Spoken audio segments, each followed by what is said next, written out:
Good morning, beautiful people. It is Thursday, May 28th. Big show today. In the first hour, NFL Network analyst and former Green Bay Packer, the man that wore a hoodie underneath his pads, James Jones, will be joining us in about 30 minutos. And in the second hour, hey, we've recently become a big baseball show. Mm-hmm. Yeah. I recently became a big NASCAR guy. Yeah. We've been talking about the hockey.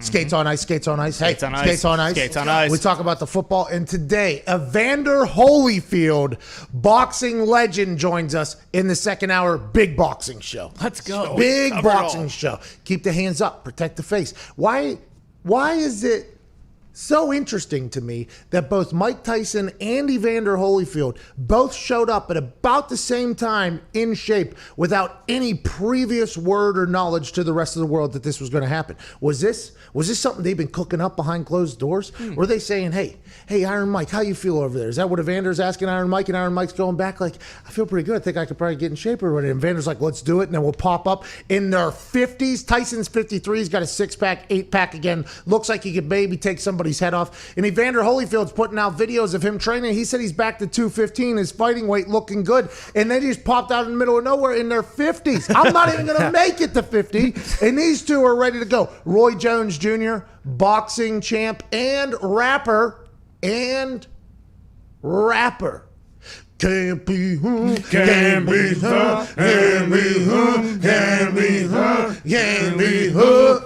We hot when we'll see. Can't do it. Okay? Can't do it. Can't karaoke said song because there's some language. But Roy Jones Jr. had a banger out. He has come out and said, I'll fight Tyson or Holyfield. Holyfield said, I want to fight Tyson. Tyson's people came out and said, well, the Holyfield fight isn't happening first. We're going to reach out to Tyson Fury's camp potentially and some other people. So now we got boxing legends getting back in the ring, and I'll tell you what, I'm here for it. I'd assume the boxing purists aren't going to love it because there's a potential legacy knock that could happen in there because they're half a century old in there fighting each other looking good. But I'm here for it. I can't wait to watch Evander Holyfield get back in the ring. Can't wait to talk to him. He's joining us for his campaign, Unite for Our Fight, which is helping with youth education and emotional support to the underprivileged youth. So doing good things, potentially going to fight humans. Here we go. Big boxing show, second hour. All the boys are here at Nick Morado, at Tone Diggs, wearing a fresh, new, flannel-looking black and blue shirt that is slimming, Diggs, with your new Indiana Diggs bod. Feels like I'm being hugged all day long. Oh, it is. Nice little hug. Nice. Need a hug because the weather outside is frightful. Well, I drove through a moat this morning trying to get here. It has come down. I think we're potentially going to have an entire city flooded because it's supposed to rain for the next 2 days. Need Evan Almighty or Noah to build something up. At Ty Schmidt is here. Yesterday, rough day for Canadian Ty Schmidt. Almost bruised the tailbone, I believe. Is that accurate? Yeah, I'm a little sore today, to be honest with you. I thought I'd be okay, but it's actually not the tailbone that's giving me problems. It's the hip. Oh, yeah. That'll get you as you get older, especially now you're like a homeowner. You're cutting your grass. You're breaking your hip. I mean, you're all grown up at this point. But we celebrated hockey being back yesterday because it was 24-team tournament. They're going to have 2 hub cities. When's it going to happen? Nobody knows. When's it going to end? Nobody knows. Have the players agreed? Absolutely not. But Gary Bettman got on television and said, hey, this is what we're going to do. And I'm thankful that the NHL got in front of some things yesterday. And to celebrate, Canadian Ty came out. He was wearing a single bar face mask on a football helmet. He was wearing rollerblades, had his dangles, had a hockey ball, and then he busted his ass right here in celebration of skates on ice, sticks on puck, potentially happening relatively soon. The NBA also laid out their plan to get back. We'll talk about that in just a few moments. Jason McAfee is here. Nick. I mean, I'm not the one who left him stranded in the yard in the middle of the rain. That did not happen.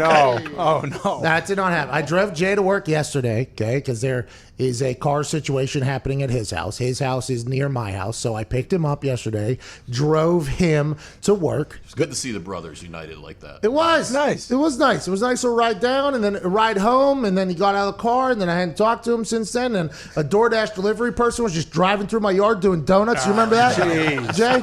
So Jay and I have no respect for my yard. What are you doing? What are you doing? Because there's like a little bit of a windy road back to where my house is, and Jay's in the front, but it's a single lane. So whenever we got there, we start driving down there. There's somebody coming out from my house, DoorDash. Hopefully, it was food delivered, but I mean, it was DoorDash. But immediate thought was, is that a food delivery person, or is somebody potentially either robbing my house? Like what's going on here? So it's only one lane. And instead of just waiting for me to back up out of the way there, they just go right into my yard and then like wave me on at my house. They're waving me on at my house. So I backed up and then I just waited, and then they drove down there, and I did one of these while they drove by in my truck. What are you doing? Why did you do that? And then I realized that, yeah, my yard doesn't look that nice, so it doesn't really matter. That's why they drove through there and did a donut in my damn yard. But Jay and I had some good times yesterday. And then this morning while I was leaving, okay, I was out almost on the road, and I was like, oh my God, do I have to drive Jay again? Jay never told me if I had to drive him again. So I sent him a text. I go, Jay, do you need a ride this morning? I'm at the red light now, turning down the street, and he goes, yeah, would love one. And I'm like, well... I just want to let you know, Jay, I do know that your car is there because I saw it while I drove by. I'm already down the road at this point. You did not give me ample time, a heads up. I started weighing whose fault this was in this entire thing, and I was like, well, you're going to have to drive yourself, Jay. Yeah, I didn't need a ride, but if I could have got a ride, she could have used the car again today. Oh, because, now listen, me and Jay could have had brother time too. Again, we could have had this moment. Yesterday we had some time together. Hadn't had that time one-on-one together probably in 10 years at this point. It's been a while. It wasn't bad. It was pretty nice. It was a good little experience, but obviously, I guess I'm just expecting it to never happen again. That's on me, Jay. That's on me. Viva Lazito's here looking. I put a video in the group chat. It was, you ever see Tommy Boy when he's running after the bus? That's why I have Jay pictures. No, Jay was in his house. He was not. If he was outside in this torrential downpour, obviously would have drove right past us. He splashed him with the puddle. He obviously would have done that. See you, Jay. But he was comfortable. Anyways, it's probably his fault. At Evan Foxy. And on the phones, 1-833-622-3331, looking more absurd than I've seen. Oh, okay. Boston Connor. Got it. Oh, yeah. Big boxing show. Is it boxing, Connor? Oh, yeah. You have a- yeah, you because have it a- sounds like Boston. Good Oh one. no, the robe opened up. This is not good for No nipple. Get a nipple. Oh, it's a big vomit show too. How long do you think you could do that for? I know your hands are getting you're getting very tired. I don't know, but I am sweating. Boxing is a hell of a workout. The glasses, you gonna go into the ring with the glasses on, yeah? Oh yeah, I got my hater shades on. Can't see me in the ring. Cool glasses. Cool glasses, dude. Thanks, guys. Cool glasses. dude. Okay, let's get to it. Let's get started. There's some real stuff to talk about. Do we do NBA first? The NBA has laid out their plans for their return. It'll be a 20-team tournament in Orlando. By the way, tournament. I grew up saying tournament. Yep. Tour. But I think everybody on Earth that is not from the East says tournament. Yes. That's I pretty say it how accurate. it's spelled. It's Tour tour. Okay, so the NBA has decided on a 20-team tournament in Orlando down in the Disney area. There's a lot of questions. The original question was, will this be in Vegas or Orlando? Then Mark Cuban came on this show right here and said, well, of course we're going to do it in Orlando. Disney's our biggest partner, ABC, ESPN, you name it. We're going to take care of our partners because we do good business. Okay, so now it's down there. Will it be a biodome type thing? They're saying yes, but there will come a time where family members can visit and things of that nature. You get tested on the way in. It'll be a seeded tournament, 1 through 16 of the NBA teams from the regular season beforehand, and then there'll be 4 teams that'll have a play-in little, I guess 2 playing games, 3 playing, 2. There'll be 3 playing games, 2 games for each team, right? Because there'll be a boom, bang, bang. Be like a semifinal, final, then whammy, we're in the damn tourney. Those 4 teams have a lot. Ja Morant in Memphis, Zion Williamson in New Orleans, Damian Lillard in, Portland. Yeah. And then obviously the guy from the Sacramento Kings. De'Aaron Fox and DeMar DeRozan from the Spurs, who you love. Okay, so they're playing. So that would be 5 teams there. Grizzlies are already in. They're the 15 seed. Oh, okay. Or the 13 seed. Okay, so they're in. So the 4 teams that aren't in are the Spurs. Trailblazers, Portland, Pelicans. Pelicans, and the Kings, Sacramento. Okay, there we go. So those 4 will have 3 playing games total. Each team will play 2 to get in. They will then take on the 16 teams or 16 seed. And I'll tell you what, this is a good thing for the NBA. Yes. Because if Zion Williamson wasn't a part of this, and no offense to Damian Lillard and the guy from the Spurs and everybody else, like no offense to them, but Zion Williamson is who the NBA wanted to be a part of this thing. And there's a good reason. The guy is absolutely electric. I can't wait to see what he looks like after this 2.5 months, because the conversation beforehand, not by us in this show, maybe by Diggs or Nick, but outside of this show. No, it wasn't you guys? Was it you? Well, I'm waiting to hear what you're saying. Well, they were body shaming Zion. Well, no. Yeah, they were Tony. body shaming Zion. I think it was you and Nick that also jumped in there and said, hey, maybe he should get a little bit better shape. And I said, who cares what shape he's in? He can jump higher than everybody. He's been doing this his whole life. And I think that big physical presence of his actually makes his better. But we would assume as he gets older and nutritionists get involved and strength coaches that are full-time working with him get involved, his body will transition just like LeBron James did, by the way.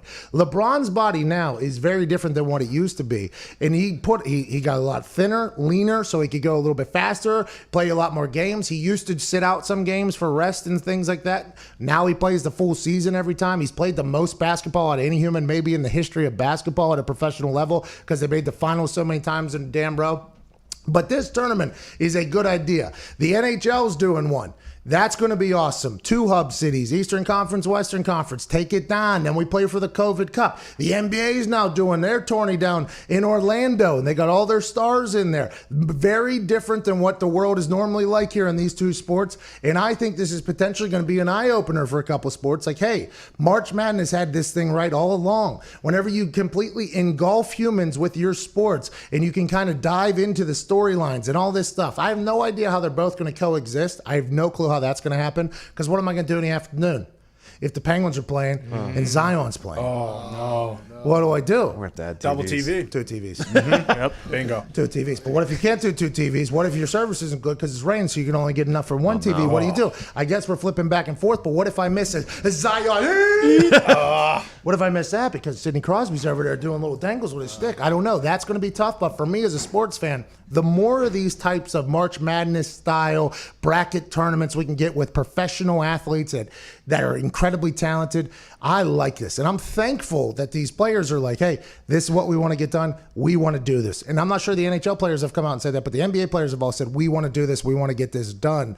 The MLB, on the other hand, not going to happen. But the NHL and the NBA are really going to make some magic happen here, I think. Do you wish, like I do, that the NBA would do it like the NHL, where they're like, all right, here's the format, here's how we're going to play, and then figure out the rest of the details later? Because I believe it was Pat Beverly came out last night, like, is asking the teams, and like the NBA is giving no information on exactly how they're going to do it. Like, I wish they would just come out and be like, this is the tournament we're going to do, and then we'll figure out all the details like the NHL is doing a little bit later. Well, that's good for the league and good for the fans. Who it's not good for is the players, because if it's a cool idea and the players don't like it, the players automatically look like bad guys in the entire situation. The NHL, that 24-team tournament that was released basically on how it's going to be, was accurate from the jump street.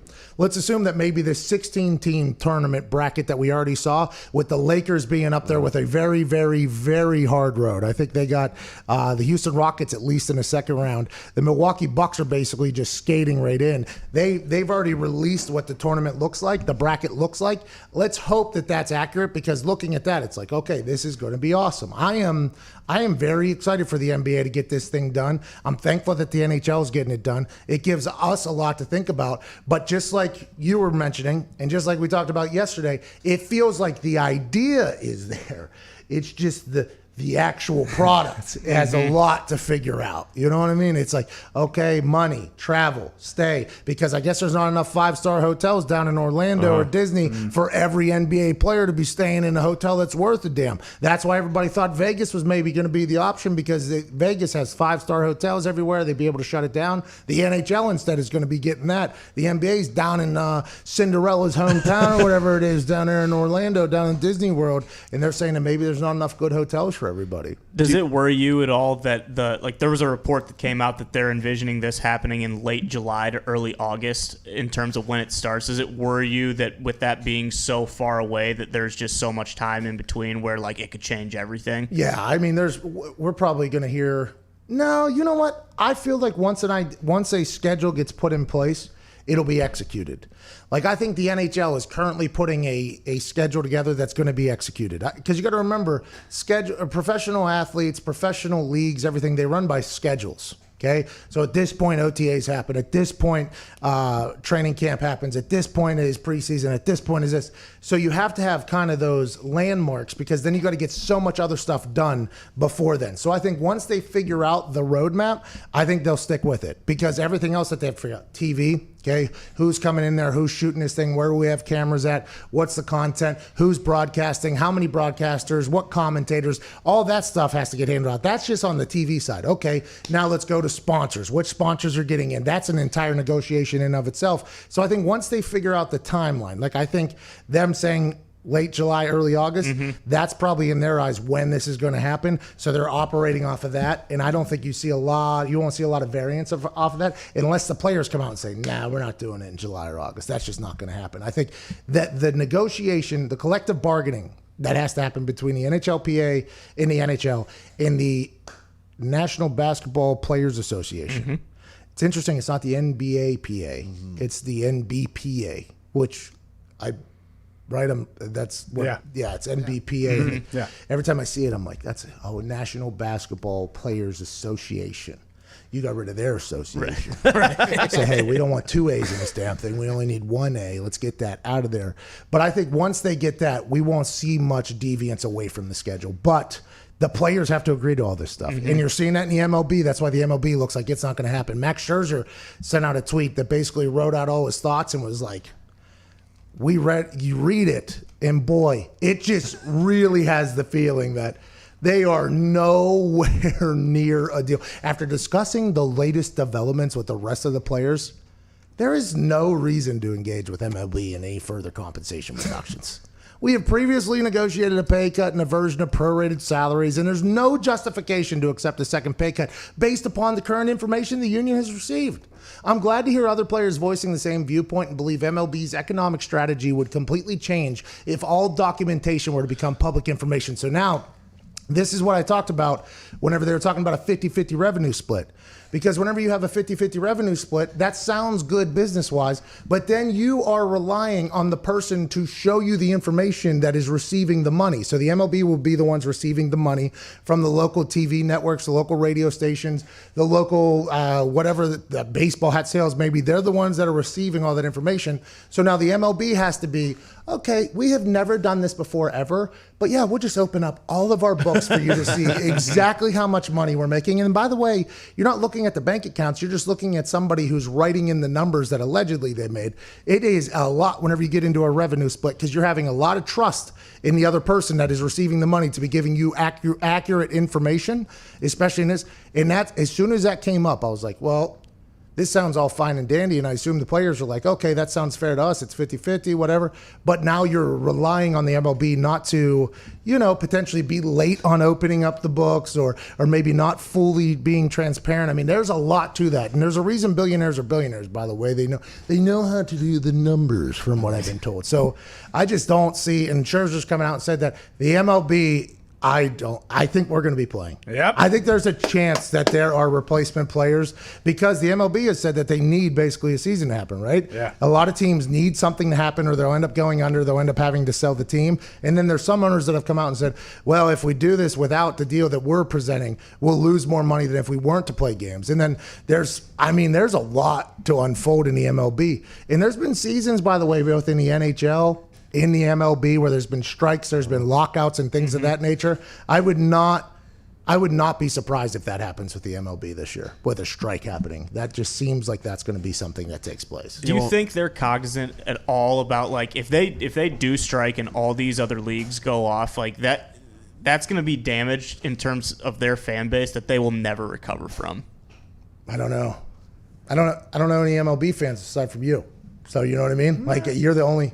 You're not, Connor. I am. Connor, you're not. You're not. Huge. No, you're not. Yeah, I love the Sox. They're my third favorite Boston team. Okay, exactly. You know that baseball exists. That's not a fan, though. That is just knowing that something happens and you'll see a highlight. Oh, that was an awesome pimp of a home run there. Yep. Oh, that pitcher last night was really throwing some gas, wasn't he? Yeah, I saw it. There it is. He was throwing 99 miles an hour. I saw it on the TV this morning. Hell of a curve. Yeah, that's not. But the diehard fans is who you're referring to, right? Is that who you're? Yeah, well, or just casual fans. Like, I feel like people who still watch baseball but don't maybe follow it as closely like people like I do. Like, I just don't see how you can look at all the stuff that's happening here and be like, all right, screw it, I'm just never going to watch baseball again. Yeah, that seems like a group I no longer want to support. Yeah. Do you think it's possible for the MLB like just to crash and like a new league be born? I don't know. Like, what's like the steps that has to happen to create a league? The amount of money that is in there, I don't think you can just create a new league because you got to remember the thing about baseball, and it makes no sense to me. I have no idea how they afford $400 million contracts for players. I have no clue how they afford anything. But then you start hearing the local TV revenue for the league is $2.5 billion, okay? So those local TV, they're for the city that they're in, they're paying $2.5 billion because they like their baseball team, okay? Yeah. For whatever reason. I don't know if humans watch or listen, but the local TV networks and radio stations are like, hey, we like it. This is our deal. $2.5 billion. Then hat sales. I have no idea what hat sales are, but selling hats with creating a brand new brand, basically, could be a bit difficult. Now, granted, could Aaron Judge and Mike Trout and all these superstar baseball players go create a league that'll have some interest? Yes, but there's no way that their merch is going to sell anywhere near what the Yankees hats are selling, what the Pirates who don't even spend their money. It's going to be hard, I think, to generate the revenue that the MLB has from the 182 games of season of tickets and concessions and all that stuff. It's going to be very difficult. You would have to get a massive bank behind you that is willing to be patient for probably 5 to 10 years of failure or not making a lot of money, because I think that the hat business has to be big for them. Oh, yeah. I mean, that has to be a lot of money for them. And starting a brand new team, that means you would have to build a brand new fan base or have an incredible design that people just want to buy the hat. And I'm just not 100% sure. If they allow HGH in this new league? Oh yeah, that's what I'm saying though. Like we could make this thing a sideshow. Let them eat all the steroids or whatever they want to do. Maybe even make the baseball even more juice, so the pitchers are just absolutely screwed even more. Let's just get this thing a home run derby every single night and let Big Papi maybe come back and play. Do whatever you got to do. But I'm not 100% sure any local TV or radio will spend anywhere near the amount of money that they make. So all the money it feels like that's coming into the MLB. I'm not sure if a new league was to happen, it would still come. So I was looking up to see how much merch was part of their revenue, and I couldn't find that, but I found that their national television money that is shared equally was $2.76 billion in 2018, while local revenue, which is ballpark tickets and local television money, was $7.3 billion. So they make a lot off of tickets and then the local television. Yeah, and if you just start a new team in a new city, I'm not 100% sure.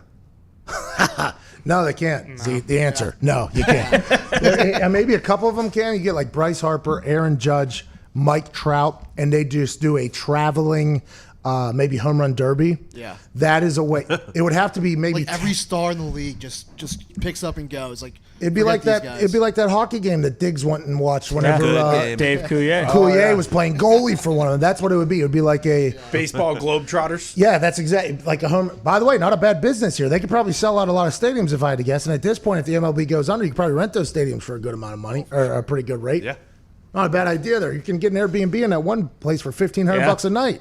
Oh, that's easy money. No big deal. 22 minutes after the hour, we got to get to a break. We will answer a YouTube question during the break, so get them in there if you're in the comments section. James Jones, who, let me get this right. He is an NFL Network analyst. Yep. And you can follow him on Twitter at 89, the numbers, Jones NTAF. Capital NTAF. Yep. We're told we must get that in. Got it. His name too, by the way, James Jones. Who? James Jones. Who? James Jones. Who? James Jones. Back then they didn't want me. Now I'm wearing my hoodie. I was trying to do a hoodie joke. Yeah. All right. We'll be back on the other side. This is the Pat McAfee Show.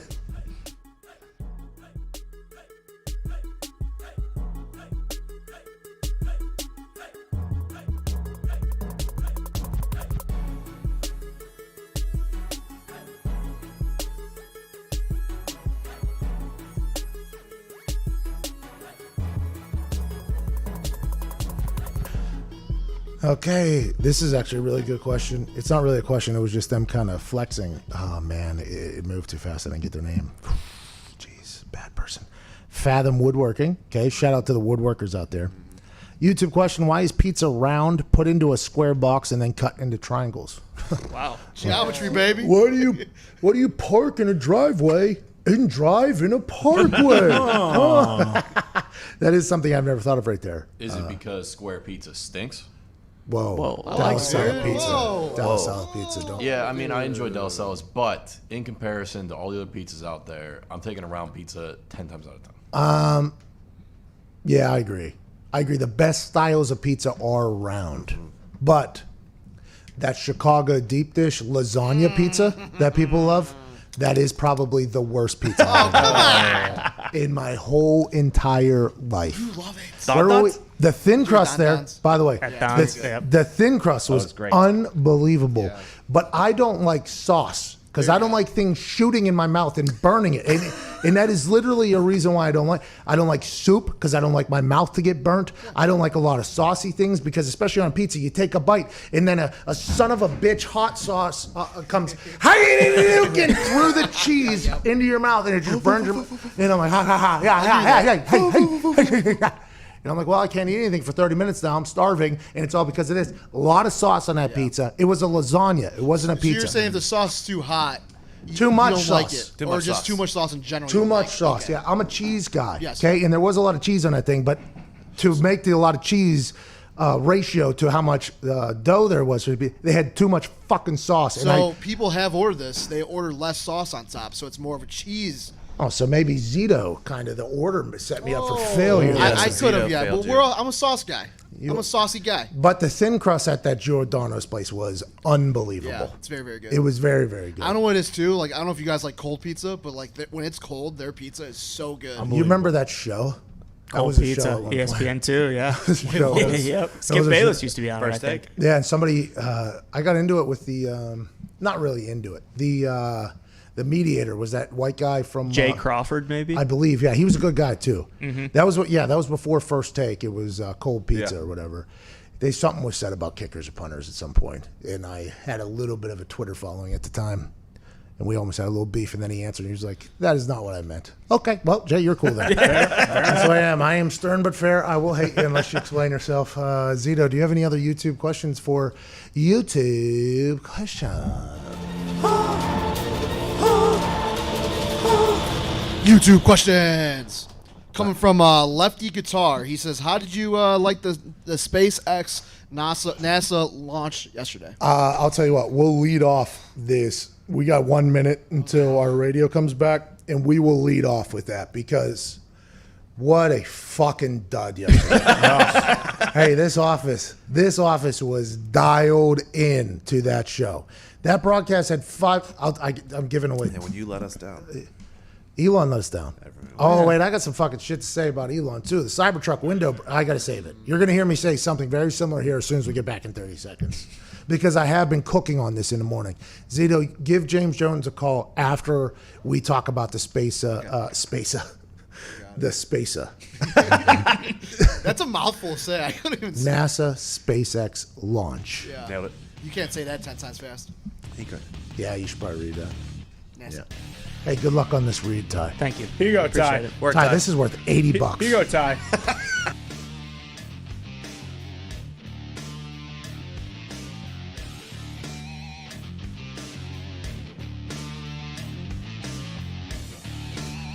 What's the number one sign of a bad home security system? Stinks. Yep. A home security system that's so complicated you never use it because it stinks. yes. There it is.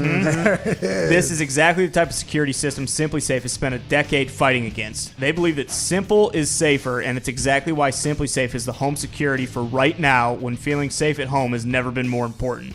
SimpliSafe was designed to be easy to use while protecting your whole home 24/7.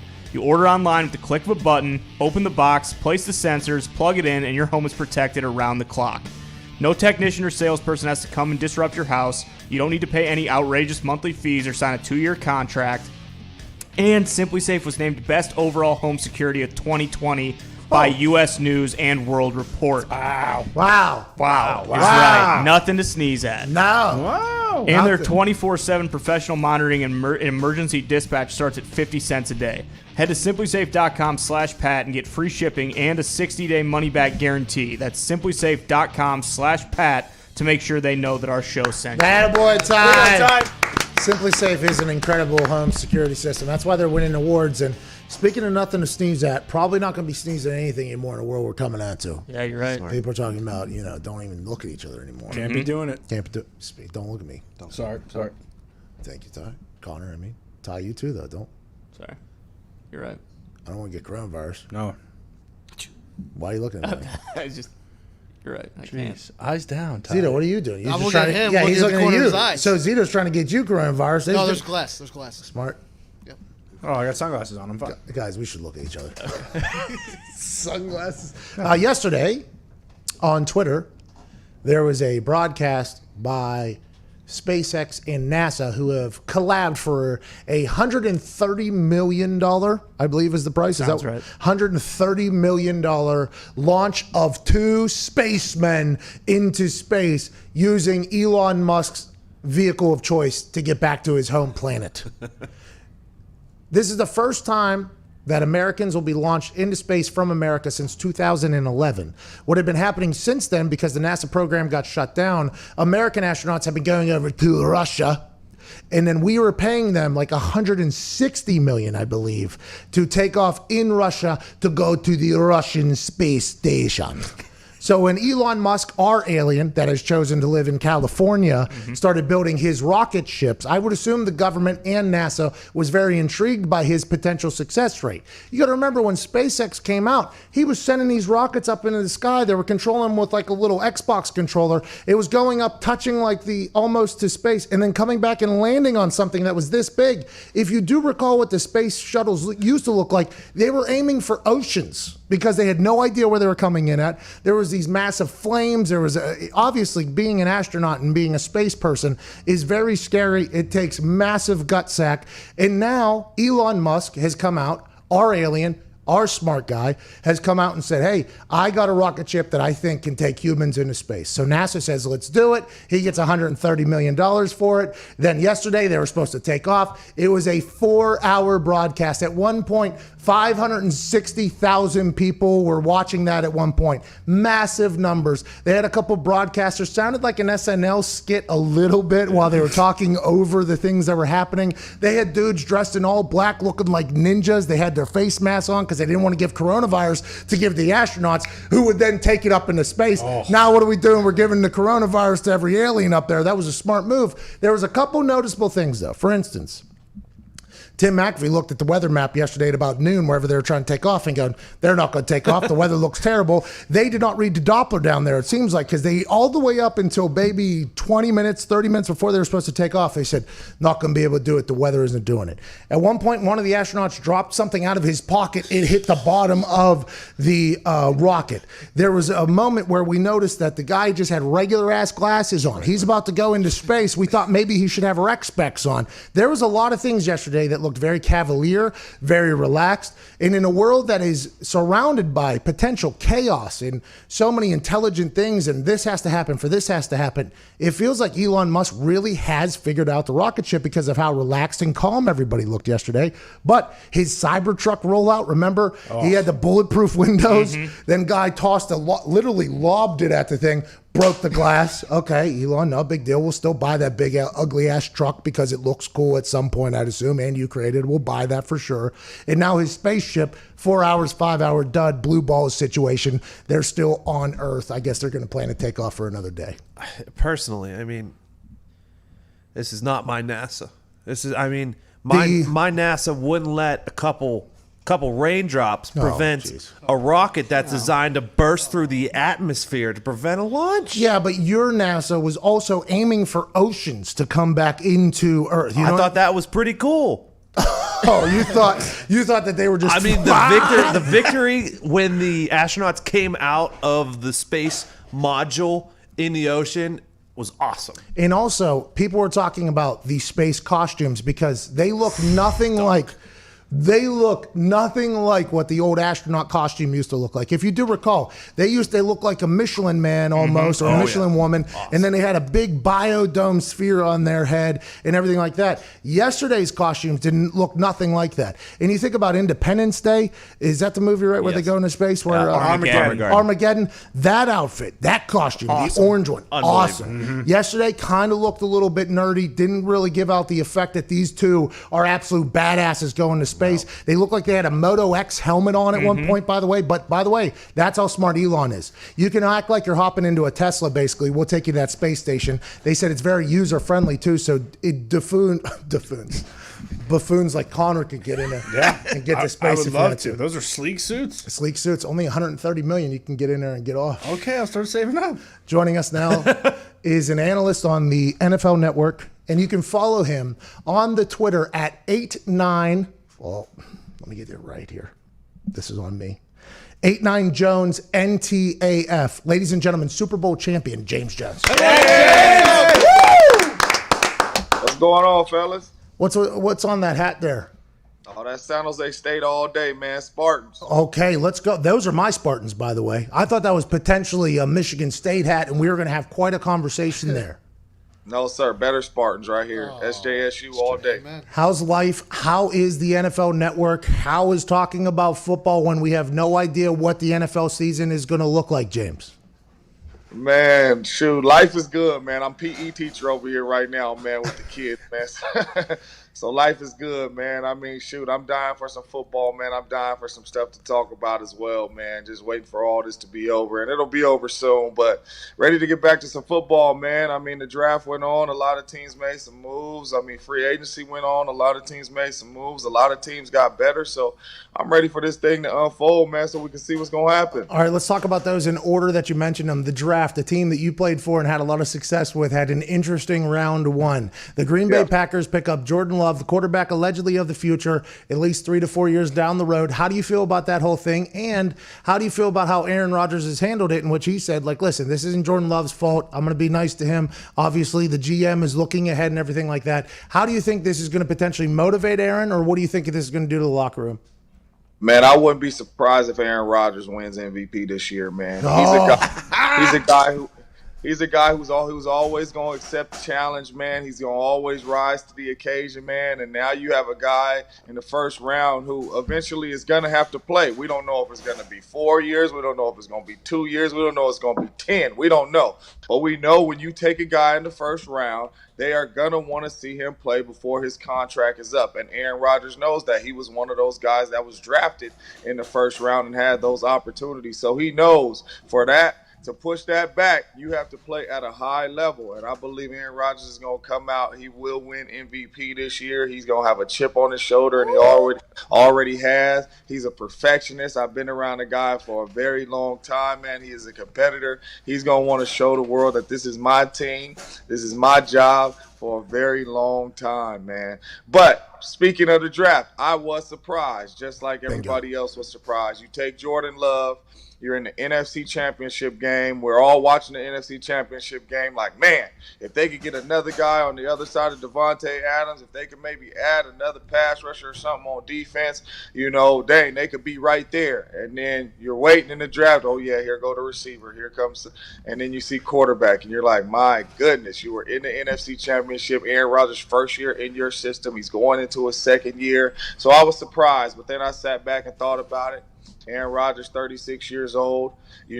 Whenever Aaron Rodgers did get hurt or did go down, we come up, the backup quarterback didn't do that well, and the season is gone.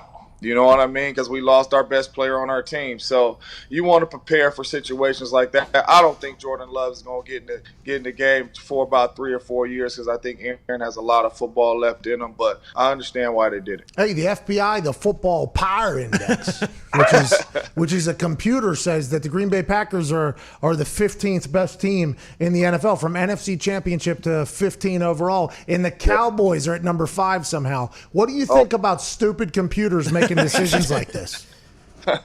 You know what, man? I mean, putting the Packers at 15, I mean, you're looking at all the moves that all the teams have made, and you're saying basically the Packers have not gotten better, and to me, I think that's what a lot of people are saying. Did the Packers get better? And I think that's going to be, a question that's going to be answered in training camp, because the draft picks that they did draft, the running back out of Boston College, how big of an impact is he going to be? But when you look at teams like the Niners and the Cowboys, you instantly say, dang, they got better with their draft pick, with their offseason. I mean, you add a CD Lamb over there to the Cowboys with already Amari Cooper and Ezekiel Elliott with a big-time O-line and a Michael Gallup. I mean, that's yes. You know what I mean? It's hard to argue that.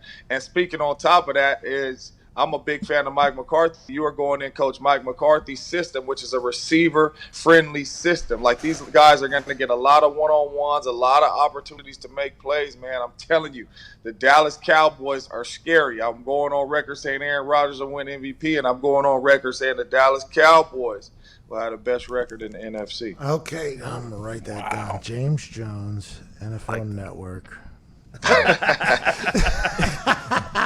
Mike McCarthy back in the coaching game. I was kind of surprised that the world had forgotten about Mike McCarthy as a head coach until Tom Pelissaro put out like the McCarthy Project or something like that, where he was in his basement, set up a full football facility, was putting a coaching staff together, was watching film, staying ready. His name had kind of drifted away in the football world, and then all of a sudden Jerry Jones brings him in. They stay the night together, have a good time. Now he's the head coach of the Dallas Cowboys. You think good fit? You think Mike McCarthy's going to lead them to the promised land, huh?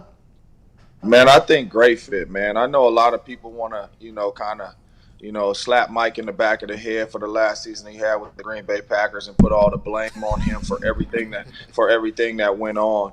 But when you really look at Coach Mike McCarthy, man, Coach Mike McCarthy won the Super Bowl. He has a street named after him in Green Bay. I mean, he has 9 straight playoff appearances. I mean, Coach Mike is a big-time football coach. And me playing with Coach Mike for 8 years, I'm going to tell you this.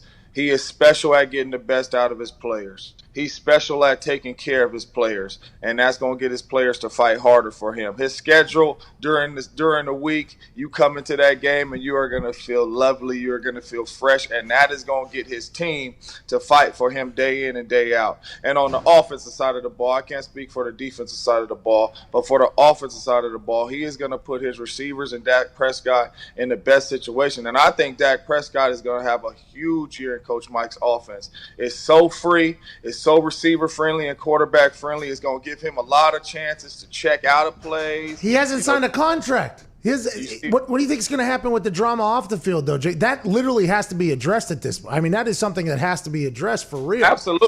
I mean, shoot, they're going to have to get them done. I mean, if you want to get to where you're trying to go, you got to get Dak Prescott done. I mean, period. I was saying the same thing about Zeke. I believe Dak Prescott and Zeke go hand in hand. If you want to get to the Super Bowl and you want to get where you're trying to go, you have to get Dak done. Is it going to take a lot of money? Yes. Whose fault is it? It's the Cowboys' fault because they waited so long to get Dak done. So everybody's like, Dak's not worth this much. He's not worth that much. Yes, he is, because it's his time. And this is the money that they are paying the quarterback. Whether you think he's worth it or not, this is the value of the quarterbacks right now. It's a lot of quarterbacks making a lot of money that Dak Prescott has did more than. You know what I mean? So it's his time to get paid. So if they want to get to where they're trying to get, and that is obviously the Tampa to the Super Bowl, they have to get Dak Prescott signed. It's so interesting because there's stories coming out about how he turned down this, he turned down that. July 15th, massive day for the Cowboys. If Andy Dalton's the quarterback with Mike McCarthy's offense, do they win? See, I say they do win because I'm one of those dudes who's a fan of Andy Dalton. I feel like Andy Dalton can make every single throw. I feel like, I'm telling you, man, Coach Mike's offense is quarterback receiver friendly. So I feel like he'll be able to get on the same page with these receivers very soon. You know what I mean? Because the offense is not super complicated. It just allows you to play fast. And when you have the type of playmakers the Cowboys have and the type of playmakers we had, that's why we put that offense in. We had Jordy Nelson, Greg Jennings, Donald Driver, myself, Randall Cobb. So you line up, you play, and everybody plays free. Aaron could check into certain stuff, check out of certain stuff, get you in the right place, to change one route, and you're just off and running. And that's what the Cowboys have. So I could see Andy Dalton having a lot of success in that system. I hope Dak gets all the money, but I hope everybody gets $1 billion. That's what I hope. You and me both, man. I'm all for the players, man. That's what I'm saying. Hey, if you have the upper hand right now and it's your time, hey, get your money. Get your chickens, dude. James, I saw you tweet that the Raiders were building that Ferrari. Is Derek Carr going to be driving that Ferrari all season long, or does Mariota have a chance of taking over? Mariota has zero chance, man. Hey, they're paying him, though. They are paying him. Yeah, that's Derek Carr team, man. Let me tell you something. Hey, I had a chance, man, to bounce around this league, man, and play with a couple teams and some quarterbacks, man.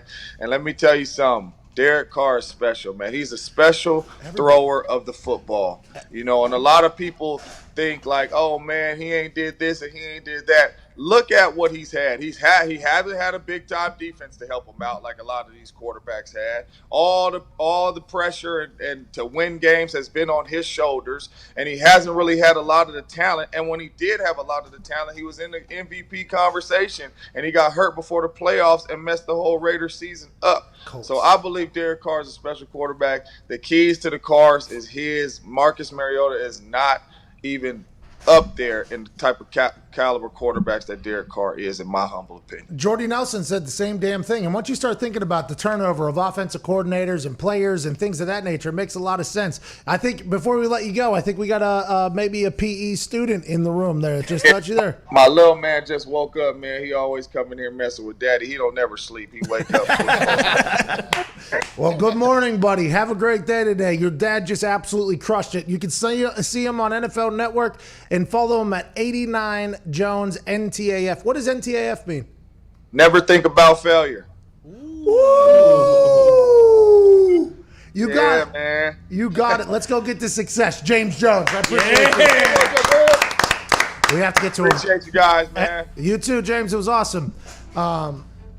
Never think about failure. All I think about. See, that's the difference between you and James Jones. There's some others as well, but that is one that I think we can pinpoint and say that guy is James Jones and that guy is Anthony DeGilio. We'll work on it. We'll work on it. 45 minutes after the hour, have to get to a break. We'll answer some calls during that at youtube.com/The Pat McAfee Show.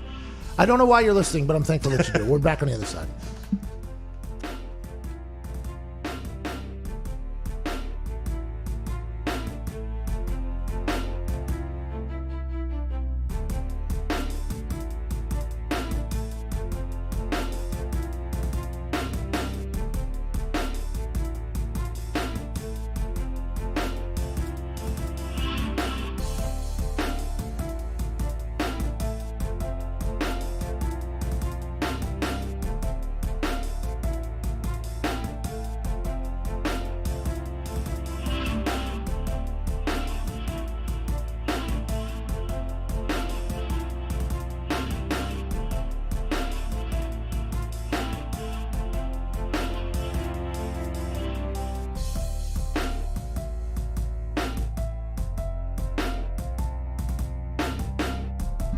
All right, here we go. I had something in my... I know. I had to cough it out. And we don't have a cough button here that works, I don't think. Does that work? No. Yeah, see, I don't even have a cough button. I think we unplugged that to go directly into it. I think that is set up for the wireless mic. There's somebody literally on our ceiling right now yelling at us. Directly above. Directly above us. And to their defense, like, it was a monsoon this morning when they were probably to work, and there's monsoon the next 2 days, so we're probably trying to get as much work as they can. But so fucking are we. You know what I mean? Yeah. I mean, He's walking on my head right now. to be honest, I think you might want to slide because one of those lights might come down. And As a former roofer, you can only spend so many days up there. Matt and Marilyn, I don't think it's a roofer. I think they're building the building next to us. Oh, like I think that's they're a different Yeah, story. they're adding something onto that building above our office, which is very nice of the landlord to do that, obviously. Yeah. And I understand if you own that building, you would like to make your office pristine, but I mean, come on, this is supposed to be a 2-day job now. going on a month here. Jeez Louise. Let's go, Matt and Marilyn. I didn't hire them, by the way. I didn't do Been any 2 of that. months, I'm just too. here in the middle of their noise-riddled chaos on a daily basis. Matt and Marilyn, what's up, dude? Good morning, Pat. How are you? Not too sure. I mean, there's a potential chance that somebody comes through the ceiling and lands on me. And we don't have anything even. No drop ceiling. Nothing. We have nothing. So I'm Yeah, that'd be pretty tragic. I'm potentially going to catch a guy. I hope he's got his steel toes on now because I'm coming with something. What's going on, Matt? So before I get into my question, did you see James Conner's Instagram story last night? His Yes. back is about 8 times the size of your legs. I wouldn't say, yeah. Shut the fuck up. See you, Matt. pal. All right, let's go to CJ in Orlando. James Conner's back did look amazing, though. But the only thing I have is my legs. I don't know if it's 8 times. Let's have a little bit of respect. James Conner does look like he's putting in that work, though. He's got that hourglass body popping off right now. That looks like literally my left and right thigh, which I think is very impressive for a back. I'm not sure that many backs look like that. But Matt, 8. plus he just caught me after potentially getting a guy to follow me. Matt had no chance. Well, there. I mean, when you're going to say dog piss things. CJ in Orlando, what's going on, man?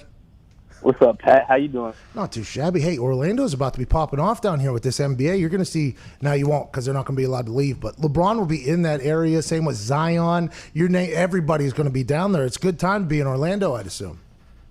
Oh, yeah, underdog magic. They're going to do it all. They're going to take it all. Is the Orlando Magic in it? They will be playing the Bucks in the first round if Oh, yeah. You guys probably going to get killed if I had to guess. Yeah, Giannis, swept, yeah, probably. Giannis is hot. But, hey, maybe hometown. Maybe they're in their area. They're in their element. Maybe the Magic get hot like the good old days whenever Tracy McGrady, Shaq, Dwight Howard, everybody was doing it down there. And then everything just kind of fell off. I'm pulling for you, CJ. What do you want to talk about? Hey, so the NFL, they're adding a wild card team. So I want to know, do you think it's possible for maybe a whole division to go to the playoffs? Would that be possible? And if so, what division? Not all 4 I don't think all 4 would be able to go. Probably 3 if possible, right? Because, yeah, I don't think all 4 would be able to go. But there is some divisions where, like, for instance, the Steelers would have got in last year, I think, right? Steelers would have got in, and only, oh, man, I forget the percentage. It was very low because we haven't talked about it for at least a month and a half. Everybody was like, well, losing teams are going to get in or whatever. I don't think that's the case. I think it would have been like one time or something like that in the last 10 years where a losing team would have got in. I like the more playoff wild card weekend games just strictly as a fan. But if you're a player, you also like it because you got to remember that Giants team. Everybody talks about it, the one that beat the 16-0 Patriots and everything like that. That Giants team, Tom Coughlin was almost fired in week 8 or week 9 because they were so bad. And then they turn around, get hot, you sneak in the back door, and once you get in the playoffs, once you get in the dance, who knows what's going to happen? I think it's good for football. I think it's really good for football. The Seahawks were 7-9 that one year, right? And they went to the playoffs, and they that beat was the the one Saints. team right there. I believe. That was the one team. All right, we got 10 seconds till we're back on radio, and then about 2.5 minutes before hard out there. This is professional radio here. Big time.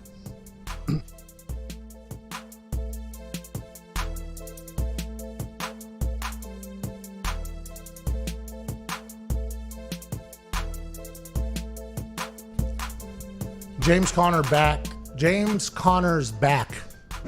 He's looking like one of them IG bodybuilders. That guy. It's gonna be tough to tackle a man that's carrying a load like that on both of his on his spine or whatever. It just seems to me that the O line's gonna have to open up bigger holes for the back to fit through. So Oh, because a little bit he's getting a little concerning bit to me. wide. Yeah. Because you might have to go through sideways a couple times. But he does have great lateral quickness. He's going into his contract year. Is that correct? Yes. Same with Juju Smith-Schuster. Yes. Juju said to us on our show he's going to get leaner. He's going to get in better shape. You're going to see the best version of Juju because it's make or break year. James Conner's feeling the same thing. Damn good looking body on James Conner's IG story there. I wish my back looked like that. Those two have been working out together. They've been posting a lot of pictures together. And they also went and played catch with Ben Roethlisberger, right? And that's why Ben Roethlisberger cut his hair, which led to the governor calling out Ben Roethlisberger for getting his hair cut. And that governor is now been named the official dumbest human in Pennsylvania. Until yesterday when he said pro sports, come back. Come on back. That's probably for the MLB purposes, if I had to guess. Because all these things that are happening now are strictly for sports to come back. And this is why that commissioner committee was put in place, because Canada now opens the border for professional athletes come on in. That's strictly for the NHL, like, hey, and also Brock Lesnar possibly. But hey, you can come on in. Governor saying professional sports can live here. That's because that commissioner committee that's talking to the governments, like, hey, we need these states to say like professional sports are allowed to happen. Florida came out first and said they're essential employees of professional sports. Arizona did as well, and that's all because of that commissioner committee. That's like, well, if we want to make this thing happen, we're going to have to get these places to say sports are. You don't have to open up a restaurant, right? That a small business person could have potentially, used their entire life savings on. And you don't have to do that, or stores or anything like that. But boy, professional sports have to be deemed essential. And they're like, you got it. Here we go. Open it back up. It's wild. It's a wild time. The decisions that are being made don't really make a lot of sense to me. But that's why much smarter people than I are put in position. Or are they? I don't know, but people that are allegedly smarter than all of us are in positions to make good decisions. And hopefully they'll do so, and hopefully we'll be able to avoid a massive casualty situation with this coronavirus coming through. Oh! And I didn't get it deep. I didn't get it locked in. I think we could run a state, probably. I think so too. Fill potholes, open up businesses. And sweep the flooding that's in the streets whenever it rains. I drove through a river to get here. Legalize gambling and marijuana. Bingo. Look at our economics just going yodeling, yodeling, yodeling, yodeling, yodeling. Well, marijuana's a gateway drug. Says who? It did make me do meth that one time. We're back on the other side, hour 2. Evander Holyfield will join us. This is the Pat McAfee Show. Dance with me. It would make sense, by the way, that you did meth, because look how thin Diggs is. Diggs has lost a body. Like an entire human has fallen off of Diggs' chin and face. Tiny Tony. And body. Not yet. You are. You're. Well, I don't want to get comfortable. Still need to keep going. Oh, yeah. Every day's a fight. Every day's a fight. You're not getting better. You're getting worse. And those corn dogs that Nick puts together are staring at you every single day. They're staring at me too, by the way, bub. Second best corn dogs I've ever had in my entire life. State Fair corn dogs, next level. That's what they are, aren't they? Oh, I don't know. Yeah, that's what they are. I was talking about Kennywood corn dogs right next to the potato patch. Yeah, but I was just explaining the ones that you just named second. I didn't know the brand. I didn't want to know the brand, so I couldn't go buy them. Yeah, potato patch, that's next level corn dogs. The ones that you get at fairs and at amusement parks, the ones that you can tell were freshly dipped into the incredibly fat grease and everything like that, those are the ones I want. And then, by the way, little trick of the trade, they give you that like paper that wraps around it. Go ahead and lay that paper out, put whatever toppings you want on your corn dog on that paper. Like, for instance, for me, I'm a ketchup guy with a little bit of mustard on my corn dog. So I'll put the ketchup down on the thing, a little bit of mustard. Then you know what you do? You take your corn dog and you just roll that son of a bitch in that thing like this. Wham, wham, wham, wham. And then you lift it up. What do you got? Perfect. Coated perfectly. Whatever you need to do. The only issue with the corn dog, I will say, is whenever you get down to the point where you're potentially stabbing yourself in the throat and you got to do the thumb move to move it up the thing to do it, and then you go ahead and chew on that thing for the rest of the day, stick it out of your mouth. Yeah, I'm a big corn dog guy. Big corn dog guy. Foot long? I'll go, hey, I'll go foot and a half if they got it. I'll go foot and a half if they got it. Let's go to Marwin down in Texas. Lone Star State, wide the fuck open. How is it down there? What's going on? How is it? I didn't hear the question. How is Texas, Marwin? Because you guys decided to open back up, basically. Georgia did, Texas did, Florida did. There was a couple states that chose to do it. Is everything just collapsing down there, or is it just life as if it never happened, the quarantine thing? Well, I'm a little south of Houston, so it's not that big compared to Houston, but it's like if nothing ever shut down over here. Oh, okay. So they're just back at it. Right? Okay. Well, thanks for What do you want to talk about, Marwin? Well, quick shout out to the state of Indiana. Well, Indiana, I should say the city, right? It's about. Oh, no. Jeez. I think you're looking for Indianapolis. Indianapolis is the city. Indiana's the state. But shout out to both of them, by the way, Marwin. Shout out state of Indiana. There it is. So I work for the city, and the meter boxes are from Indiana. So shout out Indiana. It's the least we could do. And then I'm thankful the Polian family, I believe you got hired by Bill Polian, right? Bingo. And I don't know, but I think it's his niece or something. I work for her. She's a Polian as well. Shout out to Polian. Shout out to Polians and shout out to the meter makers here in Indiana. All right. Any other shout outs, Marwin? No, we got you here. That'll be all. Okay. I want to talk about the Stooges over at PFF. Oh, Pro Football Focus? You better watch it. Yeah. So they have their top 5 most likely teams that have the number 1 overall pick next year. And they put the Dolphins at 5, the Bengals at 4, Giants at 3, Jaguars at 2, and number 1, they put the Chargers. No. Don't believe in Tyra. That's tough. You know, maybe PFF was just so upset that they didn't sign Cam Newton that they're kind of taking out on him. That doesn't make much sense to me because that team was a team that Tom Brady was thinking about going to because it was a full team. It was a good team. So that's probably not accurate if I had to guess. And in Pro Football Focus, we've said this all along. You can't trust their ratings on some things, right? For instance, whenever they're rating a safety and they're just guessing what the coverage or the call was for the safety. Now, granted, they know football, so they might be able to make an accurate or a good hypothesis on it, an educated guess on what coverage was and what the safety's duty was.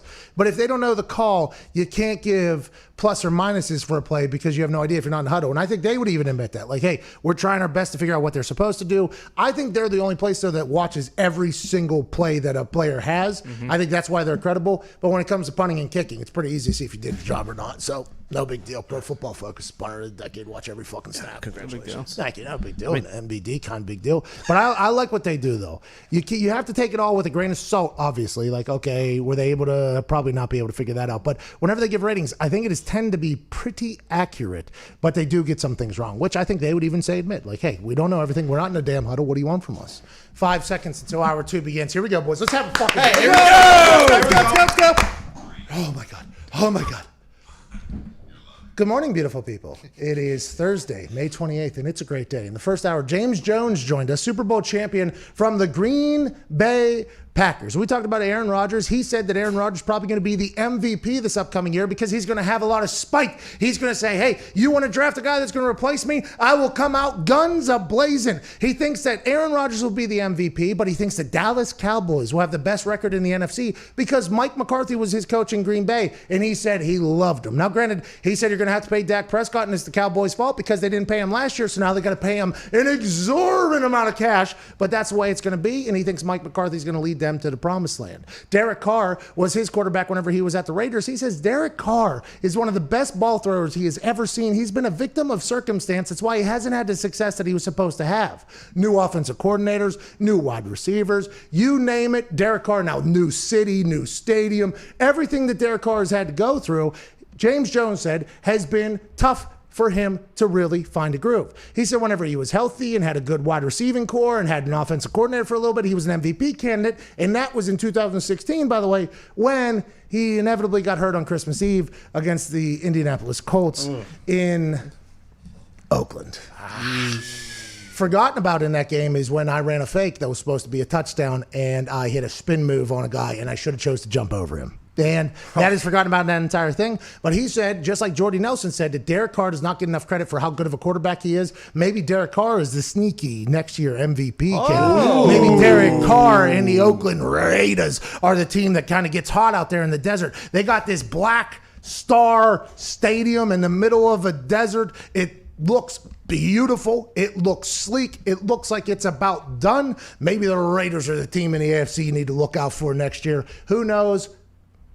I wasn't going to say who cares because we do care. We do care a lot. But at this exact moment, we have no idea what's going to happen with anybody. But we do know the NFL is going to go off without a hitch. They might not have any fans, but the stadium or the season will go off without any delays. The MLB, probably not. The NHL sounds like a 24-game tournament is going to happen. The NBA sounds like a 20-game, 16 team tournament is going to happen in Orlando. The AFL, Aussie Rules Football, is back. Let's June 5:40 a.m. We are back at it. So is this show. All right, hour 2. Evander Holyfield joining us in 28 minutes. The boys are here. At Nick Moraldo, leader of the Shot Gang, wearing his Shot Gang shirt. Nick, how are you feeling, especially after there were some disparaging marks about Italians just a couple days ago? Whoa. It's been a tough week. There was disparaging marks about Italians, as you said, disparaging marks about the Shark Gang, but a lot of hockey talk, which I love, so that kind of has shed light on everything. Made me feel pretty good, actually. Yeah, we had Pierre Maguire on yesterday. He wouldn't say that Sidney Crosby was the greatest player to ever play, but he alluded to it, which made me like Pierre Maguire even more. But the NHL has the roadmap, they have the plan, but they do not have the okay from the players. They do not have a timing on this thing, but the NHL is being a trailblazer and getting back into action, and I have nothing but respect for that, especially for a league that is very bad at doing things properly in the PR sense. So the fact that Gary Bettman got in front of it, and we're going to have an NHL like March Madness style tournament in 2 hubs, potentially Vegas, potentially Pittsburgh, who knows where else. We are here for it, and we'll talk about it until it happens, and once it happens, probably won't be talked about. That's fair. That's all I can ask for. Yeah, really. Hockey should be much more popular than it is, and I blame the league for the fact that they're not. TV. Yeah. I agree. TV's fun. Just do a TV deal. Just do it. Just do a TV deal. Hey, people, if they see your product, probably going to like your product. Yeah, gonna watch. More eyes, more fans. And maybe just let people on the internet, too, just do whatever they need to do with your stuff. They'll Probably do that. help Not out. a bad idea. Probably a bad idea. Probably help them. Yeah, but what are we? You're just trying to help hockey? We just trying to help hockey. Hey, that's hockey talk. At Tone Diggs is here looking thin, wearing his blue and black lumberjack shirt. How are you feeling, Diggs? It was awesome in the first hour. It now feels like one of those heated blankets I am wearing, and it's an unfortunate decision. I thought it was a pretty aggressive decision, especially with how thick it has been in our office with the humidity. The Muggy meter on the news last night actually said it was going to be miserable for the next 7 to 8 days when it comes to the thickness of the humidity. So the flannel I thought was an aggressive decision, but hey, beauty isn't comfortable. It is not. And you look beautiful over there, pal. Thank you. No problem. Ty Schmidt's here, rocking his staple hoodie sweatpants one day after breaking his ass on the ground because hockey was back. Ty, you heard James Jones talk about what he thinks Aaron Rodgers is going to do next year. That made you very excited over there, it feels like. Absolutely. Just, we've been saying it. I think it is going to happen, but it's very reassuring when you hear guys that he played with who know him firsthand saying, hey, yeah, he's going to come out and light the NFL on fire next year. Jason McAfee's here. He drove his own car in today. At Viva Lazito is here as well, looking incredible. You put the lime in the coconut. You nut. however you want to say it, and then you twist it all up. Ron. No. What? No, you don't twist it all around. That's the hanky you put. Oh, you put the hanky in, and then you put in the coconut. And you shake it all about. You do the hokey pokey and you turn yourself around. That's what it's all about. Coconut. Yeah, that's how I remember it. I called it the hanky panky. It's the hokey pokey. Which did the hanky panky come from the hokey pokey? Because people were talking about. Oh yeah. You put your the horizontal in, you hanky put pokey. your Oh, ah, jeez. you.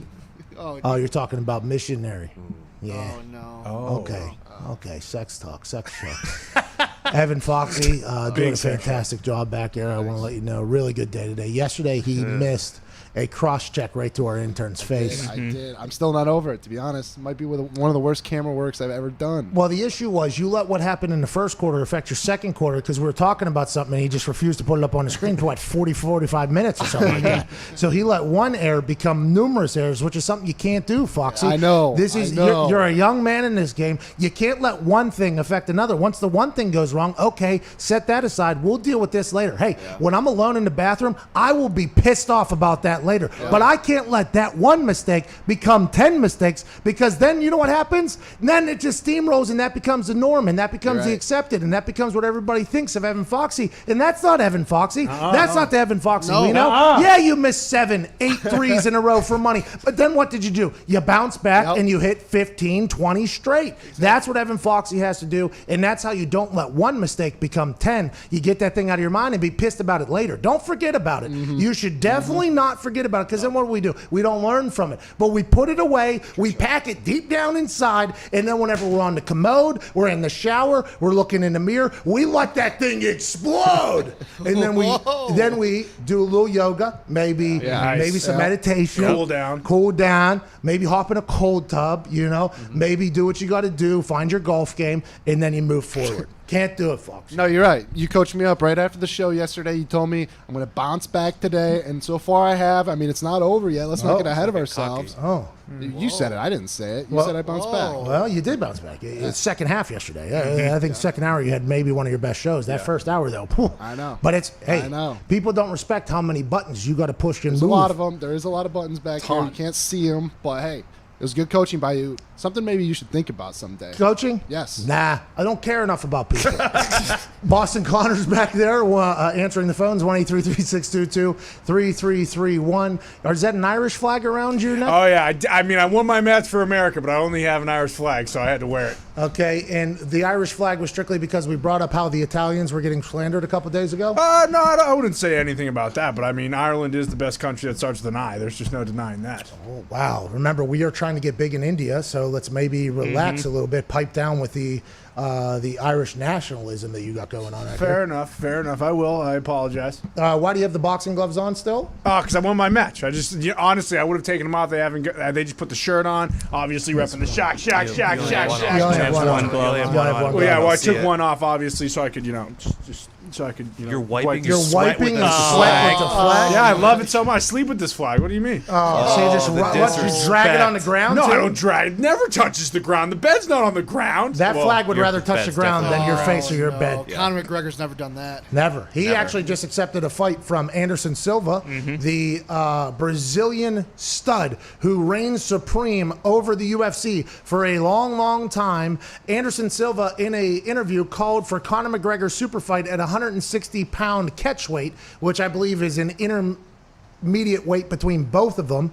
Like, I'll catch you at this weight, you come up to this weight, you come down to this weight, we'll meet each other at the middle. 176, very heavy for Conor. 176, very light for Anderson Silva. This could be a fair and square matchup. Everybody has said that, Anderson Silva might have lost 4 of his last 5 fights, but I was in the arena in Las Vegas when Anderson Silva punted a dude right in the... Oh, my God! Oh, my God! He hit a guy right in the jaw, all right? And they were dancing for like maybe a whole, it was like a 3-minute dance off they were doing. The crowd was I was sitting 1 row, 2 rows in front of Donovan McNabb, no big deal. How's it going back? How's it going back there, Donovan? Watch out for the stick. How's it going back there, Donovan? I'm so sorry. Yeah, we're all in the same area. I'm just a couple seats in front here, no big deal. I forget who I was with. I was riding the coattails of somebody that was much more important than I. But I was sitting there, had a couple brouhahas. I believe the person I was with was doing something important. So I was sitting alone by myself at this point. Then the Anderson Silva fight comes in. I think he was fighting another Brazilian person. Vitor Belfort. So it was all Brazilian folks. And Vitor Belfort just made an appearance last night at AEW with Mike Tyson. Didn't know they were friends. That's pretty cool. We're talking to Evander Holyfield in 20 minutes. But it was all Brazil in there. And the atmosphere started to build. It was like building up while they were like dancing around. And I thought the crowd was going to turn on them because there wasn't a lot of action. Then all of a sudden, out of nowhere, just whoop! Oh! Oh, the mic is dead! That's what he did, though. Punted a dude in the face. Mm-hmm. And I feel like Conor McGregor, probably much more in his prime right now, a little bit younger. I feel like in the fight game, being younger does help out a lot. Yeah, but he has accepted the fight. I just looked it up. Anderson Silva has won one of his last 8 fights. So. Oh, so it's more than 4 out of 5 there. It actually goes beyond there. We just went back the last 5. Mm-hmm. Yeah. One of his last 8. Jeez. What's the size I'd rather see advantage for Conor. Silva? Silva's much taller. Yeah. Much taller. He's wiry, too. He's long. Mm-hmm. But, boy, whenever he was reigning supreme there for that while, it was fun to watch. He was a fun fighter to watch. Now he said he's calling out Conor McGregor. All these old fighting legends, by the way, coming back into the game. I think they see opportunity of people potentially wanting to pay for a pay-per-view to watch them fight. Not a bad idea, by the way. Go in there with Conor. Probably going to catch a left to the face or something of that nature. Maybe a little bit of a choke out. But I think that is something. If you're Anderson Silva and you've been training and you're rested and you're like, you know what, I think I can get a pretty good payday out of this. Why not? I'm happy for him. Get back in it. 1 out of your last 8. Still want to get out there and fight. Your next fight's your best fight, says Anderson Silva. We will find out because Conor McGregor said, I accept. I don't think he's hurting for cash either because he is the commentator on Beastmaster, a show on Netflix.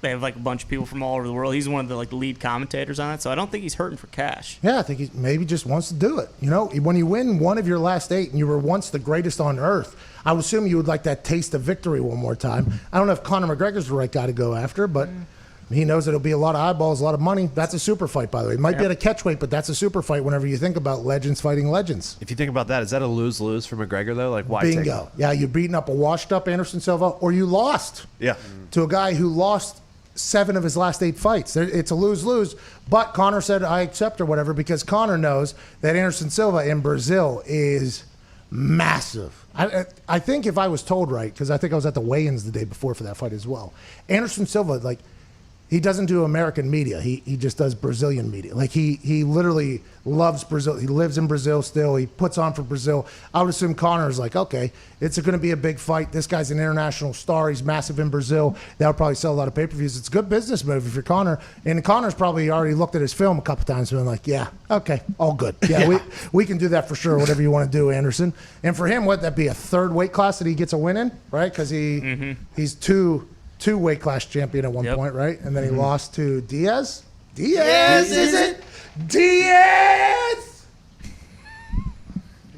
Big Fight Talk Show. We got Evander Holyfield joining us in 18, 17 minutes. That should be a good conversation. Yeah, Talk absolutely. about potential Mike Tyson comeback. Roy Jones Jr. said he'll fight either Evander or Mike Tyson. The MLB does not feel like it's coming back at 1 o'clock on McAfee and Hawk Sports Talk at youtube.com/The Pat McAfee Show. We have ESPN MLB insider Jeff Passan joining us. Yeah. We will talk to him about it because it feels as if this optimism that the baseball might have had, right? They had 3 to 4 weeks to make a lot of things happen. Now here we're in the 11th hour. We got like a week left or whatever of what could potentially pop off. It feels like there is no deal in sight between the MLB and the MLBPA. So my first question for Jeff Pass is going to be, what team's going to sign me? What team's most likely to sign me to be a scab replacement player? Because I am ready to hit bombs like Phil Mickelson. You know what I mean? Are they going to drug test if they have no money? No, Probably can't do not. it. Because I'm going to call Barry Bonds. I'm going to call McGuire. I'm going to call Sosa. I'm going to say, hey, listen, I played baseball one time in my life, but I feel like if you guys feed me all the things you were potentially eating, there's a chance I hit one of those balls that's going to be hanging up there because these are going to be bad pitchers in there. I'm going to take that thing out of the Bronx Bombers yard down there in New York. Yeah, you play for the Yankees, that short porch in right field, and you get it up in the jet stream. You probably hit 30 to 40 homers. Well, you easily. got to remember, I'm a lefty now too, and that's where the short Yeah. porch Oh, is, right? yeah. And if I get in front of it, because it's going to be slower pitching, because these are going to be replacement You're a pull pitcher. hitter. Yeah, you're damn right. I am. I'm going to get on that thing. I got short porch, probably a couple foul balls early if I had to guess. That's okay. Near the pole, it'll Sure. go. There'll be a lot of like excitement at home because there won't be fans like, hey, did he just hit a home? No, foul. Yeah. So I'll do a little bit of it. Probably fourth pitch, I assume, is home run. First pitch, I'm going to have to see it. Smart. We'll see what this guy's got. Take the first pitch. Second pitch, foul, almost home run. The one that gets you on your feet, oh my God, and then, ha! Okay. Third pitch, probably a strike. I'm probably going to miss that one, right? Or That's a strike. ball. I just struck. No, probably. Yeah, he's probably. Well, no, throwing that in the dirt. first pitch is a ball, so you're in a 1-2. 1-2 count right now. So fourth pitch now, I'm in a spot where I already know what this guy's got. Probably gonna be a breaking ball. Yep, throw some off-speed stuff. Oh, and that's going to hang up there. He hangs it, you bang it. You hang them, I bang them. Good wood, should, could, would have gone. Yard. Big baseball show. We're going to be a big NBA show, too, because they've basically said that this is how we're going to do it. It's going to be a 16-team tournament, but we're going to have 4 teams that play in because a lot of our young superstars are a part of those 4 teams that would have to play in. That'll be down in Orlando, down in Disney World, because Disney is one of our biggest partners. This feels as if all the stars are aligning, all the stars are going to be there, and the NBA is going to come back. The NHL, they are already mapped out a 24-team tournament, 12 in one city, 12 in another, biodome type thing. Hotel California, you can check in, you can never leave. Here we go. Sports are getting electric. End of July, early August is the expectation for these things to happen. That's the NBA. I'd assume the NHL is operating on the same timeline. And then we got football season after that. Here we go. All this BS and nonsense we've been sitting through with the AFL comes back June 11, Australia, 5:40 a.m. DVR it. The sport is amazing. It'll be on Fox Sports 1. All this time of sitting around being locked in our house with no sports to talk about when you're a sports show and you haven't missed a single day of quarantine with no highlights available to run from the past. What? There is sports coming on the other side for all of us, and I am pumped for it. Also, potential old heads fighting in the game. Mike Tyson, 53, back in shape, wants to do some exhibition fights. Evander Holyfield is joining us in 13 and a half minutes, 57, back in shape, wants some fights. Roy Jones Jr., back in shape, wants some fights. Anderson Silva, back in shape, wants some fights. The match 3, 4, and 5 are going to happen because Tiger Woods and Phil Mickelson have deals with Turner. I know we've been living in hell, but there's been a lot of good news that have come out the last couple days, and that is why the sun is always brightest after the darkest dawn. Except for if you're an MLB fan. That ain't happening. 17 minutes after the hour, we got to get to a break. We're back on the other side. Evander Holyfield will be joining us in about 13 minutes. Can't wait to chat with that boxing legend. Did him and Tyson plan this comeback out of nowhere behind closed doors? How did they just both pop up in their mid-50s, back in shape, ready to fight out of nowhere? Or is Evander Holyfield like, hey, don't get ready, you stay ready. I've been ready to fight the last 30 years. Okay, Evander. Okay, Evander. We'll talk to him, and we'll talk to you. And we'll talk about other things happening in our world. This is the Pat McAfee Show, Thursday, May 28th.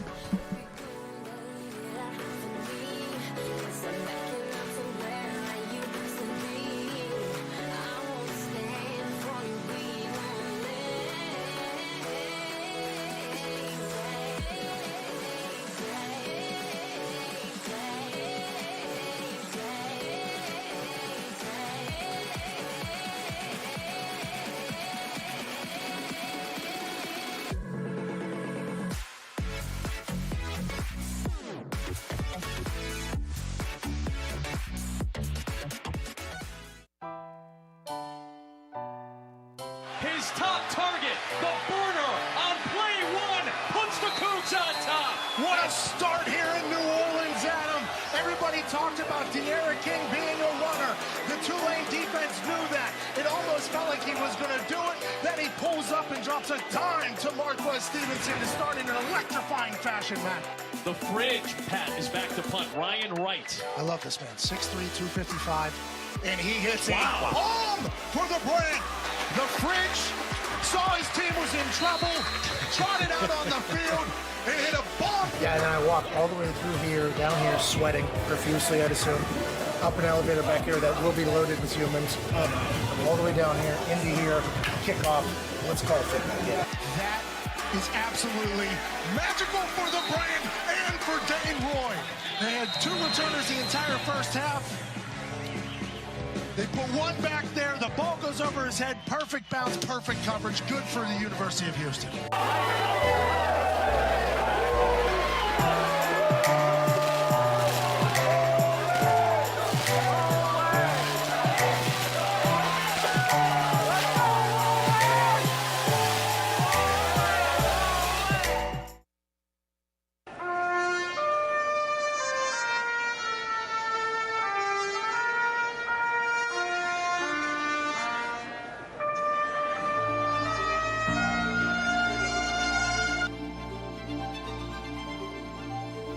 Sound didn't work. Back to the board.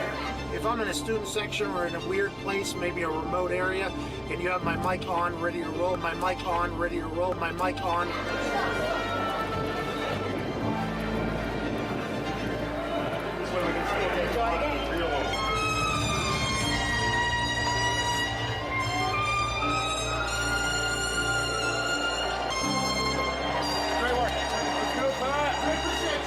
So the sound didn't work on the field. So now we're sprinting up to the booth to get the wheel open. We don't have the sound works up there either. My makeup's all off. I thought I looked good. It's been melted off my face. We're off to a hot start in humid New Orleans. You're gonna go. I'm gonna be so winded on there. How's it going, boys? Put it brave! Oh yeah, man. Put it brave!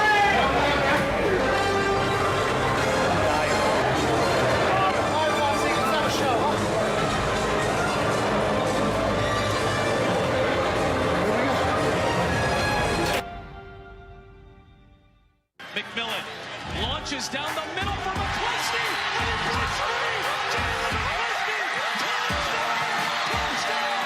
They take the lead with 3 seconds left. Every player on the Tulane Green Bay football team is sprinting down to the corner to celebrate with Jalen McCluskey. Flags are down. Who cares? What a tunner for McCluskey making a big play.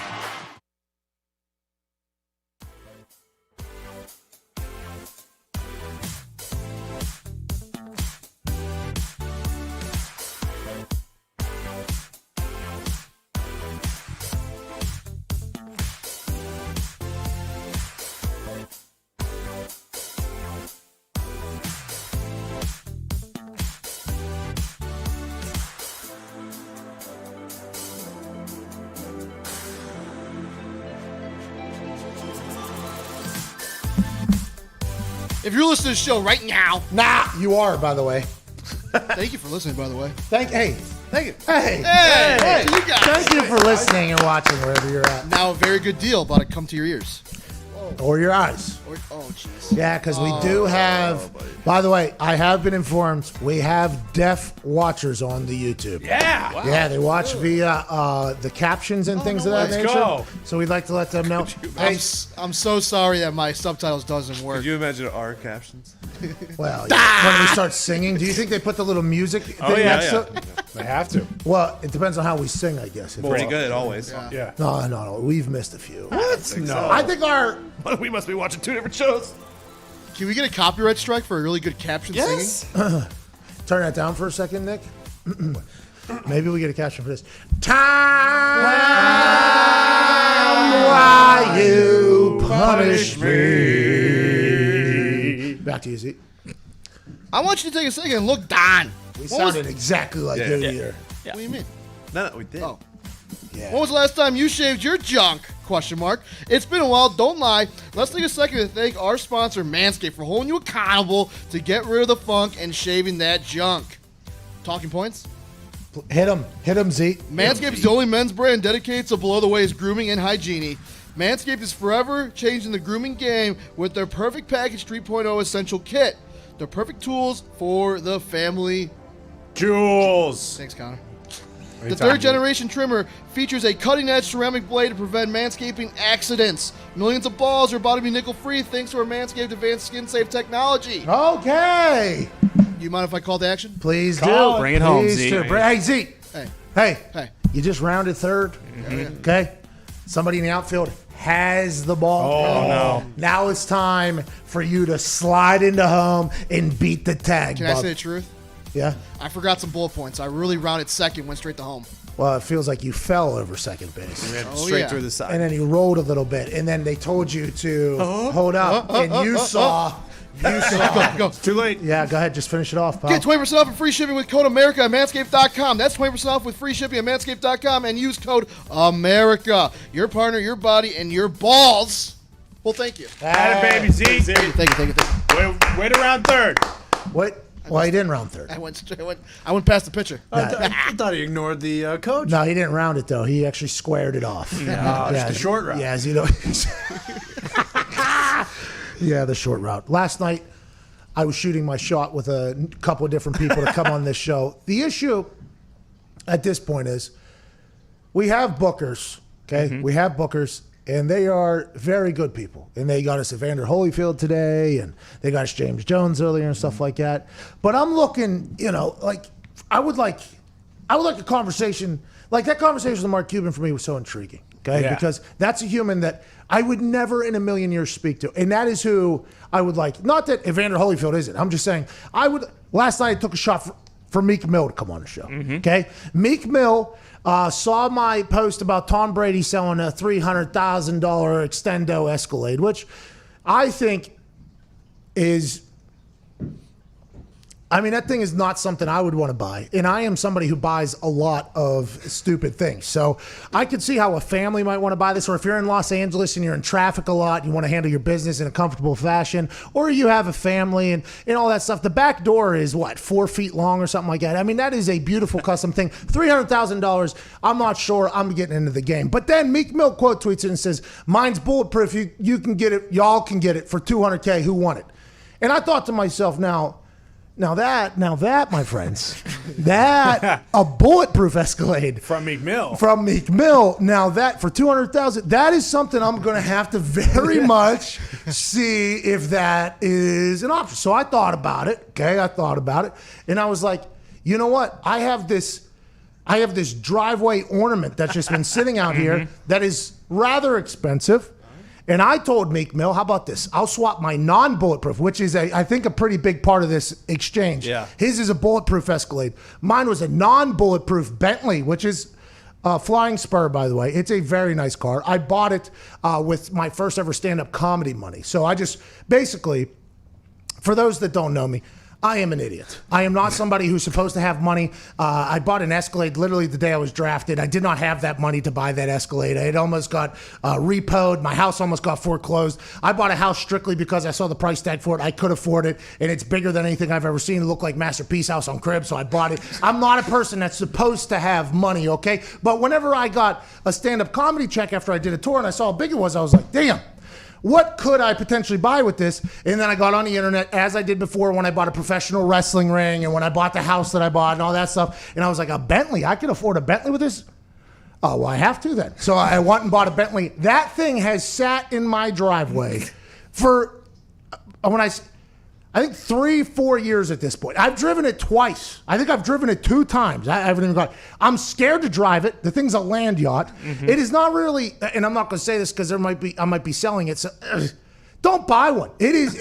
You put it into drive. There's a little bit of a hesitancy before it goes. Like my F-150, I put that thing in drive. She's ready to go. I put it in reverse. You know what? The camera pops up, and it's very nice. When it comes to the Bentley, you put it in reverse. You got to wait like 7 seconds. I guess because in England you take a cup of tea or whatever, you take a sip, and then the camera pops up. It's just all the things that is just like vital to the driving experience that my F-150 has that was 1/5 of the price of the Bentley. It's hard for me to get in that Bentley and be like, you know what? If I crash this thing, I lose a lot of money. It's not really fun to ride. The back massager is really nice, but that son of a bitch has sat in my driveway for 4 years and I'm probably never gonna drive it again.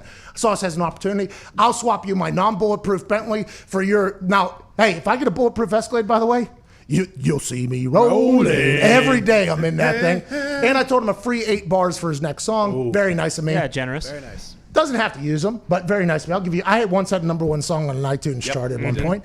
And in exchange, I get your bulletproof Escalade and an appearance on the show. We'll see if he answers. I hope he does. Meek Mill, he knows that's facts. And joining us now, a man who has joined our show, boxing legend. He's here for uniteForOurFight.org, which is an incredible campaign raising money and attention for youth education and emotional support. He's the only 4-time champion in the history of boxing. Ladies and gentlemen, Evander Holyfield. Yeah! Evander! Woo! How do you feel about it? Do I look good there? Oh, yeah, you look good.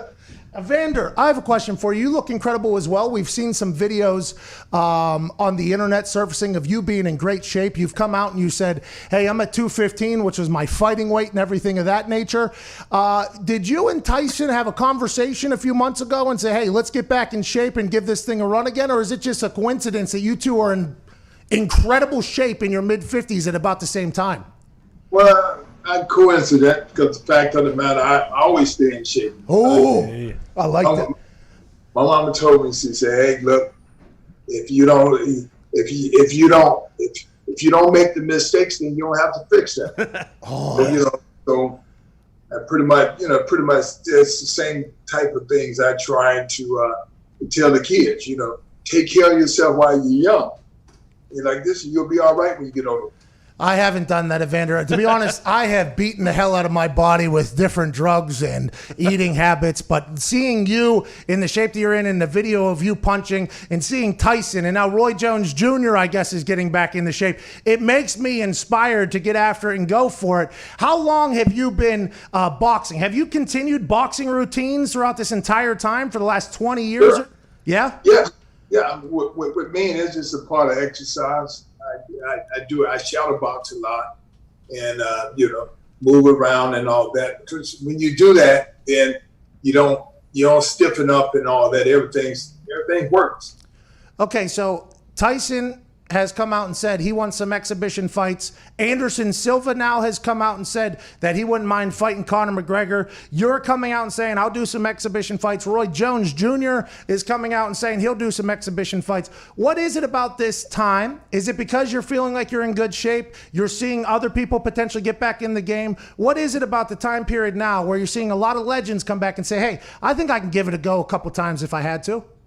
Well, I was doing that anyway. So somebody told me and said, look, hey man, why don't you do a little free exhibition and because a lot of people hadn't seen you, and a lot of countries I didn't go to, and said, you can make a lot of money. You just doing an exhibition and showing people at your age you can still do it. I'll be 58 in October, like this, but I can shadow box real well. I don't know if I can box real well, but I talked to Matt Serra yesterday on UFC Unfiltered, which is a podcast the UFC has. He and Jim Norton do it, and I was talking to him about how, seeing you and seeing Tyson work out, it's like the bags look good. The shadow boxing looks good. How big of a difference is it from a shadow box and having the technique to having to react and having to get hit in the face and everything like that? Do you think it's a big difference there, because you know what? That's just like anybody mimicking what a person do. But, in boxing, you know two things. Either you're going to hit this guy or you're going to move. And whichever one you wrong, you're going to get hit. So that's a whole big part of the game. If I don't move quick enough, I get hit. If I don't hit that guy, I get hit. So, it's an art to it that when you're facing somebody, you got to know who got the longer arm, who hit the hardest, and what shot that you can take that you don't want to take.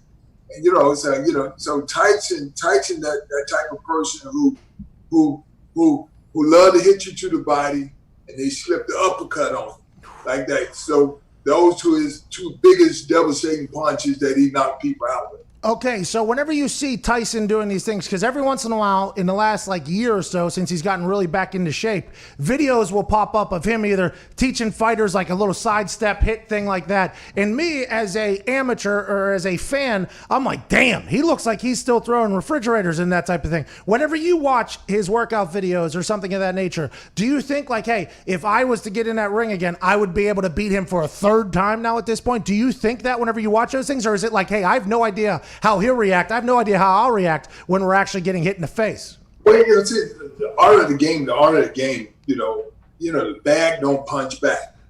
You ain't never seen a bag knock nobody out. Well, the bags go on. I'm talking, but you working on techniques. But that's the whole big thing of working on technique. And you do these things while people are not watching. But you're doing that because instinctively you do this enough. When you box, you're moving and you'll be able to hit this guy with that if the guy miss you. But he got to miss you before you get into that short range. And so so Tyson, that's where he got shorter arms than the majority of all the heavyweight. So he had to either get in or get you the bag back. So he kind of like that Cobra.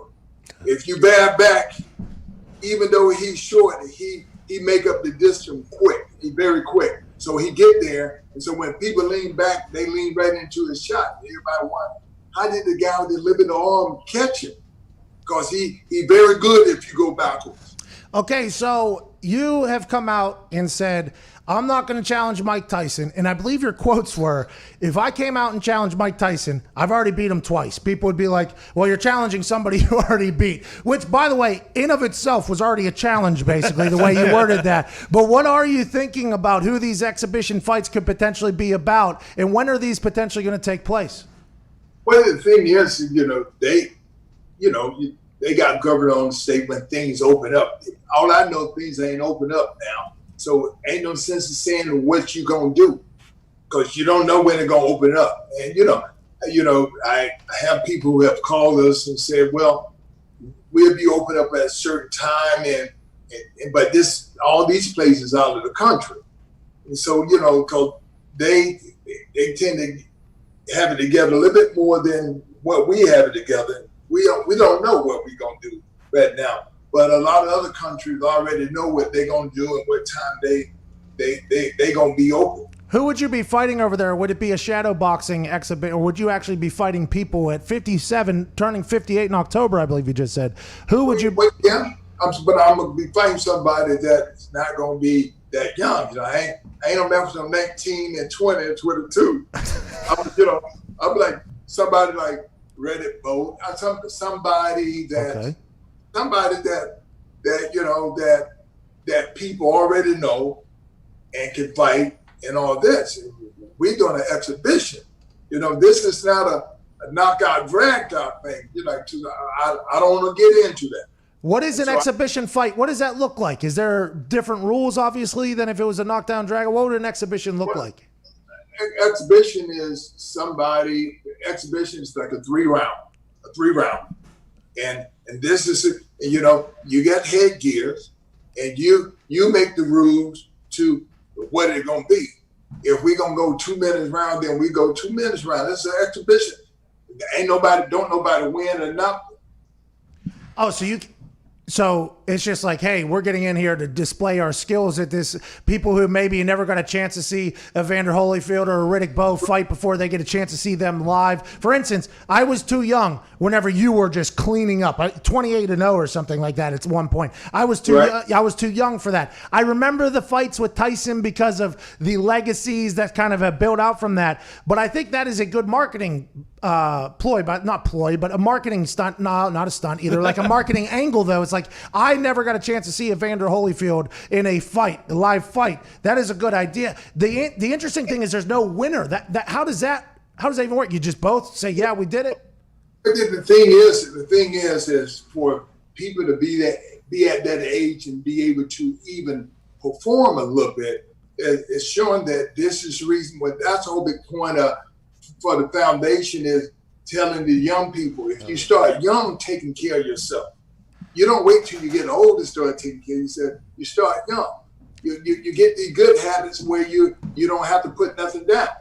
And so this is, I wouldn't be who I am as my mother wouldn't continue to tell me and say, look, pay attention. What? Pay attention. Stop all that stuff.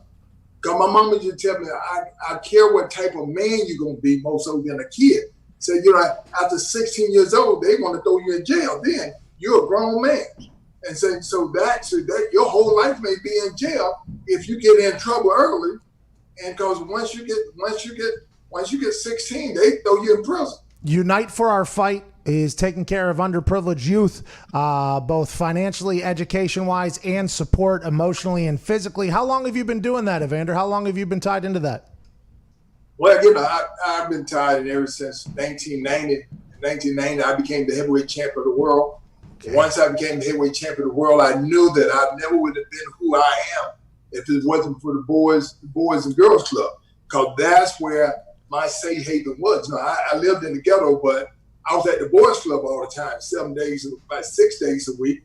And so this allowed me to get, I had, my behaviors was different because I was around different people. Somehow, if you around just people in your neighborhood, people want to be like the same people they around. But since I was at the Boys Club, they had rules and regulations I had to follow. And so I didn't get into trouble that people who was just stayed in together around people who did bad stuff. I went around people who did a lot of bad things. Giving back whenever you get to the top of your profession is incredible. So uniteforourfight.org is an incredible operation. I'm happy you're going to potentially put together a series of exhibition fights to raise money and attention for that. That's good news. Let's talk, though, about a massive moment that has to be talked about. And I'm sure you've talked about it probably 7,000 times in your life, and I'm sure you do not want to talk about it, but it's still getting memed on the internet at the current time. When Tyson bit your ear off on live pay-per-view in front of millions and millions of people, it immediately became something that nobody truly understood. How is the ear now? And when that happened, did you have any concept of is that man eating my ear? Like, is that what the initial thought was in your head whenever you started feeling something there? Well, no. When he bit me on the ear, my first thought was to bite him back. I was going to bite him back. I was going to bite him back if my corner guy at that time, a guy named Tim Hallmark. Now, this prophet had told us, he said, something bad gonna happen in this fight because this is the only way this guy can win. And he said, it's gonna happen in your face area. He said, and I just thought maybe I get hit with an elbow, a headbutt, because these are things that happen. Never ever in my life thought I would ever get bit, and like that. So when he bit me on the ear, I jumped up and I was so mad and stuff. The first thing I told Tyson, I told him this stuff. I said, the big old cheeks you got? I said, I'm going to bite you right there. And I want to let everybody know, because in our neighborhoods and stuff, if anybody do anything to you, you got to do it worse. And so that's what I'm going to do, because that's the instinct that came in me. But when this prophet told us this, I told my corner guy, Tim Hallmark, I said, remind me if this happened. And I was hoping that it didn't happen. But I remember he kept hollering out when I was thinking of the plan, because I was like, now I see Tyson looking at me. And so I realized if you act like you're scared, then people think they got you. But I was only going to act that way where he can get close to me where I can grab it, because I was going to trip him up and bite it. But my corner guy kept shouting. He just kept, don't do it. Don't eat. Evander, keep your mind on the Lord. So he kept saying that over and over and over. And I was getting mad with him because he kept saying it. I wanted to do what I wanted to do. But because he kept saying that, then all of a sudden, my mind thought about what my grandmama would tell me. My grandmama used to always tell me, she said, revenge is the Lord's now. they always catch the second person. They never they don't say nothing about the first person, but the person who do it second. I remember the time when I used to get all these whooping. They will always catch me chasing behind somebody. I was the second person because somebody always do something to me. And every time I try to get them, I get caught.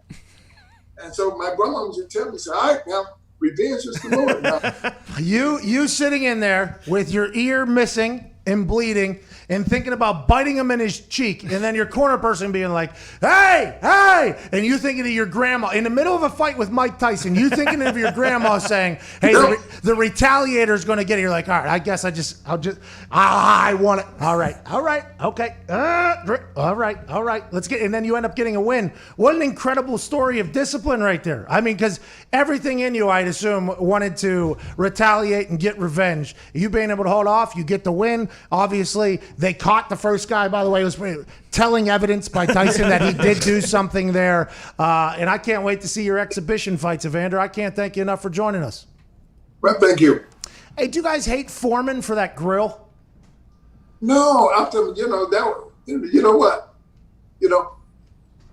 If you really think about it, he got that after he lost that fight against me. And after that fight, he was so nice about the situation. He looked at me and said, "You want to fight, man?" He said, "Wow." He said, because I was wondering why they would even let me fight George, because he was older. And my manager at the time said, "You know why they want you to fight George? Because they believe George is going to knock you out." Oh. I said, man, this guy old, which he was 42, and I was 29. I said, he said, "Evander, they would not be giving you $21 million for nothing." They thought that people don't give money away. Because, at that time, I wanted to fight Mike Tyson. Because everybody was telling me, "You're not a champion. You ain't beat Mike Tyson."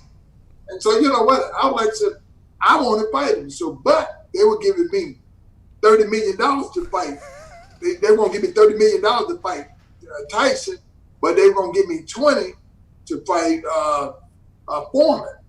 And I told him, "Yeah, I want to fight Tyson." He said, "No, we need $50 million. We need both of them to fight." So, I'm the manager, and I just want to tell you what it is. And I said, they only pay you 20 because they think he hit you one time, you go. And I said, okay, all right, because 50 sound better than 30. You know what I'm saying? So I went that route. Well, great business, man. I wish they would have had the Holyfield grill because the thing was immaculate. Good for George. Good for you. Excited to see you get back in there. And I hope somebody pays you another $30 million to fight Mike Tyson again, because I think the whole world will want to see it. Or Riddick Bowe or Roy Jones Jr. Ladies and gentlemen, boxing legend, the only 4-time champ. UniteForOurFight.org, Evander Holyfield. Thank you, Evander. Thank you, Evander. Okay, we got to get to a break on the radio. What a conversation. Legend of a fighter, man. Yeah. Exhibition's interesting. I didn't know that's what that was. Headgear, huh? I guess that makes sense, though. I mean, they're 50 sure. years, half a century old. Still got it, though, I assume. 47 minutes after the hour, we're back on the other side radio. This is the Pat McAfee Show. There it is. We're already out. Now we're back. Well. I assume that $20 million offer to Tyson, though, for the bare knuckle, though, is not an exhibition with headgear, though. No, yeah, bare knuckle. I don't think they do that because he's not wearing gloves at the fucking time. Wait, did we hear that correct? He got bit twice? So the first time he nibbled, and he said he went to this corner, and then the second time he bit it completely off. You say a prophet? Well, yeah, he said his prophet was telling him. I was so confused with the time. There was a lot of things I like when he was saying things. I'm like, all right, he wanted to bite him back was his initial thing. Yeah. But his prophet said something bad's going to happen in your face, so he thought he was going to catch an elbow or a headbutt. And then it was, who's this prophet? Is this prophet still around? I'll pay them $30 million. Let's put that prophet on television and just have him start saying stuff. That was amazing. That ear thing though, it was a meme. Just like a week ago because the masks and things of that nature. But man, Evander Holyfield, that guy's been there, done that. 57 years old, he's been in shape this entire time. That's amazing. Good for him. Ready to go. The boxing life, though. Imagine catching a quick $50 million in 2 fights. Seriously. It'd be hard not to just buy everything. That bulletproof thing from Meek Mill, got it. Tom Brady's little extendo that I think isn't really that attractive. Got it. Got it. How would you not? How would you not? And that, by the way, that is what happens with the boxing money. You give people that come from little to nothing tens of millions of dollars. Let's assume you're going to make purchases, and everybody's like, well, they should be smarter with their money. Well, I assume a lot of my friends used to say that about people.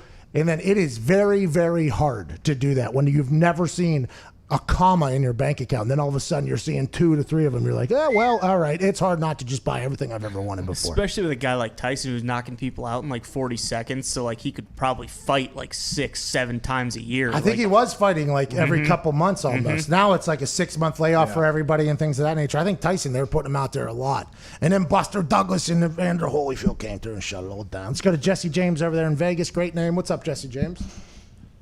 What's going on, guys? Thanks for squeezing me in before the end of the show here. Hey, no problem. Thank you so much for joining us, bub. Yeah, I got a quick two-parter. My first one involves the onside kick in the NFL, and I believe a simple solution that keeps the skill still involved would be the old Doug Flutie drop kick from 40 yards. Just do a 40-yard drop kick field goal. You make it, you get a 40-yard onside kick. I think it would be fair. It keeps the skill still involved. It keeps the special team still involved, and it brings back a thing. I don't know for the brand if it would work for the kickers. I don't know how hard that would be, but just a proposed idea that's better than this 4th and 15 thing, because I think it brings too much offense back into the game. All right, Jesse. Second thing, why haven't you guys ever done a Pat McAfee experience for this all-in challenge? I don't understand it. It's something I would have clearly bid on, and it's something. And I wanted to say hi to the boys as well. You guys all make the show what's so special here. I watch you guys every day. Be tuning in for the Hawk and McAfee show here in the morning, and I like Hawk first. Hawk's my boy here. Big, hard jawline. How could you ever miss that? But while you guys answer the phone, I'll jump off. Not a bad run there by Jesse. No, JJ. We appreciate old JJ for watching. Yeah. Interesting with the dropkick 40-yarder. That would be awesome, by the way. Think about down 6, okay, 35 seconds left. Now, do you do the onside kick, the classic onside kick with the new rule, or do you send out your kicker, your punter, your quarterback, your wide receiver, whoever the best drop kicker is? They go out there. They're on the 33-yard line because it'll probably take them 3 steps to do it from the 30. The amount of pressure and attention on that moment, and if that thing goes through, the eruption or the booing from the fans, and then the offense, there'll probably be a moment of like last minute hit a game winner celebration by the offense when they're going on the field. That's a great idea there by Jesse James. And since it is such a great idea and such an off the wall idea, they will never do it. No. That is something. But I like where your head's at, Jesse James. I like the thought of it. How common is, like, how many guys are good at that in the NFL? A lot of punters in the NFL are good at it, right? Because we're good at dropping the ball and controlling it. Doug Flutie, I guess he was good at it, right? I mean, he made one. I don't know if by the standard of drop kicks, he was good at drop kicking, right? I mean, I knock home 60-yard drop kicks, hit the ball very pure, but I also miss one because the drop is just a little bit off. So the fact that Doug Flutie was able to put it in a game is very impressive, right? That's a whole different ballgame. I don't know if every team has a guy, but usually I would assume it'd be your punter. The Aussie Rolls guys, right? Because they drop kick in their games. Not really. See, I was thinking that as well. Like Michael Dixon brought the drop kick into the game a little bit, and I think he's a good drop kicker, but I don't think that's that massive part of the Aussie Rolls. They do the end over end punt a lot to pass it to each other, but I don't think there's a lot of drop kicking going on. Odell. I mean, they're back June 11th. We'll have to dive in, Yeah. But I'm not 100% sure. Yeah, Odell's probably incredible at it. Probably.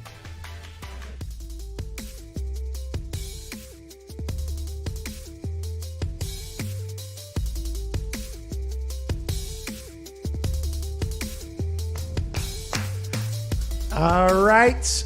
About a minute left here on radio. As soon as this show ends radio-wise on YouTube, I'm going to be changing NFL rules for the betterment of the game. Okay, there's a lot of meetings going on right now. NFL owners are meeting and voting, and rules committees are voting on rules changes. Allegedly, there's going to be a sky judge official for replays. Tom Pelissaro says no. Mike Florio says yes. We have no idea what's going to come out of it, but a lot of rules are being voted on. We do know that the pass interference review is done, which we all blame on Alberto Riveron. But as soon as this show is over, radio-wise, at youtube.com/The Pat McAfee Show, we're going to be changing our rules. Diggs, what was your favorite moment of today's show that we had? My favorite moment was probably, just listen to Evander. Just listen to a great. It was I mean, he made $50 million there in 2 fights. I don't know how much he accrued throughout his entire career, but it was nice chatting with him, wasn't it? Yeah. He said he was going to bite him right on his cheekbone back, Mike Tyson, too. Mike Tyson almost caught an Evander Holyfield 2 teeth right to his face, which would have been a wild. awesome. Hey, they do always get the retaliator, but in that particular case, they knew that Mike Tyson bit on it. Video. It was bleeding and everything. $560 million Evander Holyfield, man? for all his fights. Yeah, long boxing career. Holy we just talked to last week had a billionaire, this time 560 millionaire. Good for this show. The show's growing. By the way, we'll be back tomorrow. McAfee and Hawk, 1 o'clock. Come join us. This has been the Pat McAfee Show. That's crazy. That's fucking insane. What? It says earn more than $560 million, so that's even like crazier. That good for Evander Holyfield, especially as he's giving back Unite for Our Fight, and it's the number 4 ourfight.org. Okay, let's change some NFL rules before we get out of here and get ready for McAfee and Hawk at 1 o'clock.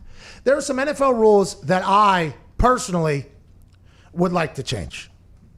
Okay, first things first. The fact that they haven't already voted in the XFL's review system, I think that is a miss by the NFL. Now, granted, I assume that the NFL, they're voting on a Sky Judge thing from one source, and then Tom Pelissaro is saying, not really. I think the NFL is probably trying to make it into their own type of operation, but I think after watching the XFL, which Dean Blandino put together, former head of NFL refs, I think that the NFL should have looked at that, and immediately after week 1, after 4 games of success with it, with the internet saying, yes, this is how we should do it, with the transparency, the talk through, and even if they got the call wrong, at least you hear why they got the call wrong. I think the NFL should have said, hey, you know what? Give us that son of a bitch. That's going to be our new review system. Let's not worry about sending it to New York where Alberto Riveron is potentially sleeping. We're not 100% sure. And he's in this cave that is away from everybody else's opinion. Let's have this thing be open. Let's get a little bit more dialogue. And that's something that I think Oliver Luck, the XFL, and Dean Blandino got 100% right. I even like that they were using Xbox controllers because it could be a little bit more efficient on the review. They could zoom in on things. I think that was really smart. They should have done that. And speaking of reviews, you shouldn't have to get both right to get another review. If you review something and you get it right, boom. Get your review back. That's just how it should go. If I'm right and the refs are wrong, and that was potentially fucking our team, and I saved our team, you shouldn't have to get another one right to get another one. If I use it and it's right, let's go. And if we use the XFL system, the reviews will be much quicker, so now we're not slowing down the game. Did we just fix reviews? Did we just fix challenges? Yes, we did. I'm not the only one that has this idea. I'm sure a lot of other people do, but I'll be the one to say it the loudest. Let's do that. Let's implement that. Let's make the game better. Let's allow these refs to potentially make mistakes and then have somebody correct it because the technology that we have. The pass interference review, which is potentially a 50, 60-yard play, which can change games and change outcomes. I think that should still be in there. Just because Alberto Riveron didn't understand what the fuck the rule was and wanted to stand up for the refs and their judgment calls doesn't mean we should take that out there. We have the technology to help and benefit these refs who are put in terrible positions on regular occasion. Their eyeballs can only look so fast with so much going on. You got cameras, let's allow them to use it. I think we should be implementing a much more efficient review process and the ability to review more if you get it right. You should not be punished. All in favor, say aye. Aye. Opposed? Alberto Riveron just screamed. The next thing. I think offensive holding should no longer be 10 yards. I think offensive holding is something that is a drive staller, a drive stopper, and it's something that a ref could technically call it every single play. When offensive linemen are hand jousting with defensive linemen, and it's 5 wide, 5 on 5, and there's a lot of hands, and there's jerseys, and there's the swipe, and the spin, and there's going to be a chance that an offensive lineman is going to do something that by the book is a hold. So if you get a ref that's a little bit trigger happy, and it's a 10-yard penalty now, the drive's done. You only get it so many times with the ball in a game unless you're a team that creates massive amounts of turnovers. You can't just be having a hold. If it's a 5-yard penalty, which, by the way, punishes them, okay? Don't do that again. Then a 1st and 15, 2nd and 15, that is much more attainable as opposed to a 1st and 20, 2nd and 20, where basically you're just waiting to punt every single time. Defensive holding is a 5-yard penalty. Why is offensive holding a 10-yard penalty? Makes no sense. Let's change that. All in favor, say aye. Aye. Opposed? Alberto Riveron yet again. The onside kick, instead of the 1st and 15 for the offense that you can only use 2 times and you can only use in regulation and it's an untimed down and all of this stuff. Once again, you're putting the refs in a position to dictate how the game goes. If a pass interference is called or a defensive holding is called or a roughing the passer is called or a hit to the helmet is called, that is automatically a first down. Now you're extending a game because a pinstripe ref, who we know are not perfect, and they're not asked to be, they can't be, but we know they are not perfect. If they can directly affect the game, just think about the conspiracy fodder that's going to come out. If this somehow helps a big name team, let's say it's the Dallas Cowboys, what do you think people are going to say? Jerry Jones called down to the fucking refs, give us a pass interference, give us a first down, we need to extend this. You're just asking for there to be a lot of chatter. Now, I know this would be a much more exciting play. I think instead of the onside kick in the current rules, it will probably have a much higher success rate. In my eyes, if somebody says, hey, we're going to do an onside kick, they should institute onside kick rules. Now, granted, it would go completely against their entire health thing that they were trying to do for kickoffs, but if we want to make the game a bit fairer, want to make it exciting and make it happen, you tell the refs, hey, we're doing an onside kick. And just like the refs say, number 75 has reported eligible, they go over their loudspeaker, which sometimes they leave on and they whistle into, and it echoes throughout the entire thing. Or sometimes they talk shit about something and it's echoing on television through the stadium. The referee should say, the Indianapolis Colts have elected to kick an onside kick. So now the return team knows, okay, onside kick rules are in now. Kickoff team can go back to 5 yards off the ball. They can have 6 on one side, 4 on the other, no more. And if they want to do 5 on 5, they can do 5 on 5. Then you just take it back literally 3 years or 2 years to what the previous rules were, where the success rate was like 5 times what it is currently, because with the no run up, with the 5 on 5, no chance to overload, you kind of take away scheme, you take away any opportunity of advantage of getting a full sprint while the other team's just kind of sitting there. I think you go back to the old school onside kick refs, not the old school, which is 10 yards of run up, 7 people could be on one side. But just a couple years ago, let's see the success rate, and let's keep guys with jobs in the ability to get back in the game in the traditional football fashion, which is the onside kick. All in favor say aye. Aye. Oppose. That was all Bart the River on you. Again. And the last rule I'd like to change is something that I feel like I've been kind of wishy-washy on. But I have finally said, you know what? I'm taking a stand here. In the open field of play, if you are a runner and you have the ball and you're running, hi, how's it going? I've done this before, by the way, so this is actual reenactment. Me running on an NFL field, 18-yard scamper, no big deal. 2 rushes, 9-yard average. One of them was for 18 yards. You guess what the fucking other one was for. So I'm running, bang, bang, bang.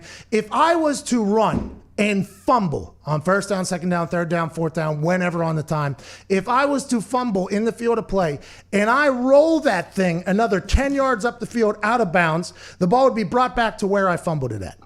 But whenever you're down by the end zone and you're running it and you fumble it and it goes out of the other team's end zone, it is ruled a touchback and the ball is turned over on downs to the other team. They get the ball. So you might have been a half an inch. You see people reaching for the pylon. The grip slips out. It goes out through the end zone. Touchback, it's going out. I just don't know how everywhere else on the field, if you fumble it and it goes forward, it goes back to the spot of the fumble. But down there, it automatically becomes a turnover. Fuck your team. Fuck everything you got going on. I don't know how that works. I think we should utilize the same rule for fumbling the ball forward everywhere on the field, not just in selective places. And whenever you see somebody accidentally reach out to, now you got players, by the way, choosing not to reach out and score a touchdown, which, by the way, highlight real plays whenever you see a guy go up, but you're telling, now people are being told not to do it, because if that does happen and gets slipped out of their hands and it goes, okay, now you just drove 99.9 yards for the ball to go to the other team, all because you tried to make a magical play, which is what our game is built on, magical plays. These are the highlights. These are the things that are happening. I just think we should institute the same fumble rule that we have on the rest of the field as we have down on the end.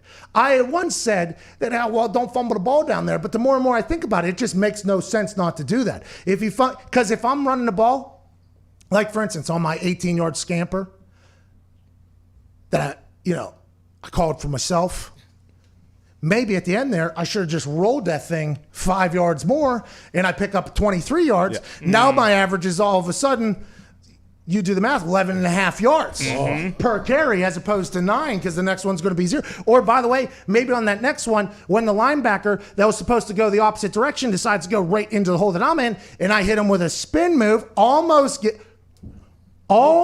around. Maybe while I'm falling, I just do like a rugby roll forward, and that thing skips out of bounds after a first down. It's like, okay, is this a first down then? No, it goes back to where you fumbled it at. It should be the same rules up there. All in favor, say aye. Aye. You're welcome, NFL. I feel like we in here just fix some rules. I'm sure we could dive deeper into this thing if we really wanted to, but we're just trying to make this game represent what the league is, which is the greatest league on planet Earth. There's some things we can fix due to technology. There are some things that have been in place for a long time that I think we can tweak a little bit and make this league even better somehow. And if you're voting on that right now in the Rules Committee Zoom, and you're trying to figure out if you're muted or not muted and trying to figure out the Zoom rules while figuring out the NFL rules, here are a couple that we think you should institute to make the game better. And we think all fans would ultimately enjoy at the end of the day. This has been Thursday, May 28th. We can't thank you enough for fucking with us all morning. We're back in 56 minutes with AJ Hawk, Jeff Passan, and all the boys. McAfee and Hawk Sports Talk. 55 minutes. Go take a shit. Maybe have a meal. We'll see you then. This has been the Pat McAfee Show from Indianapolis, Indiana!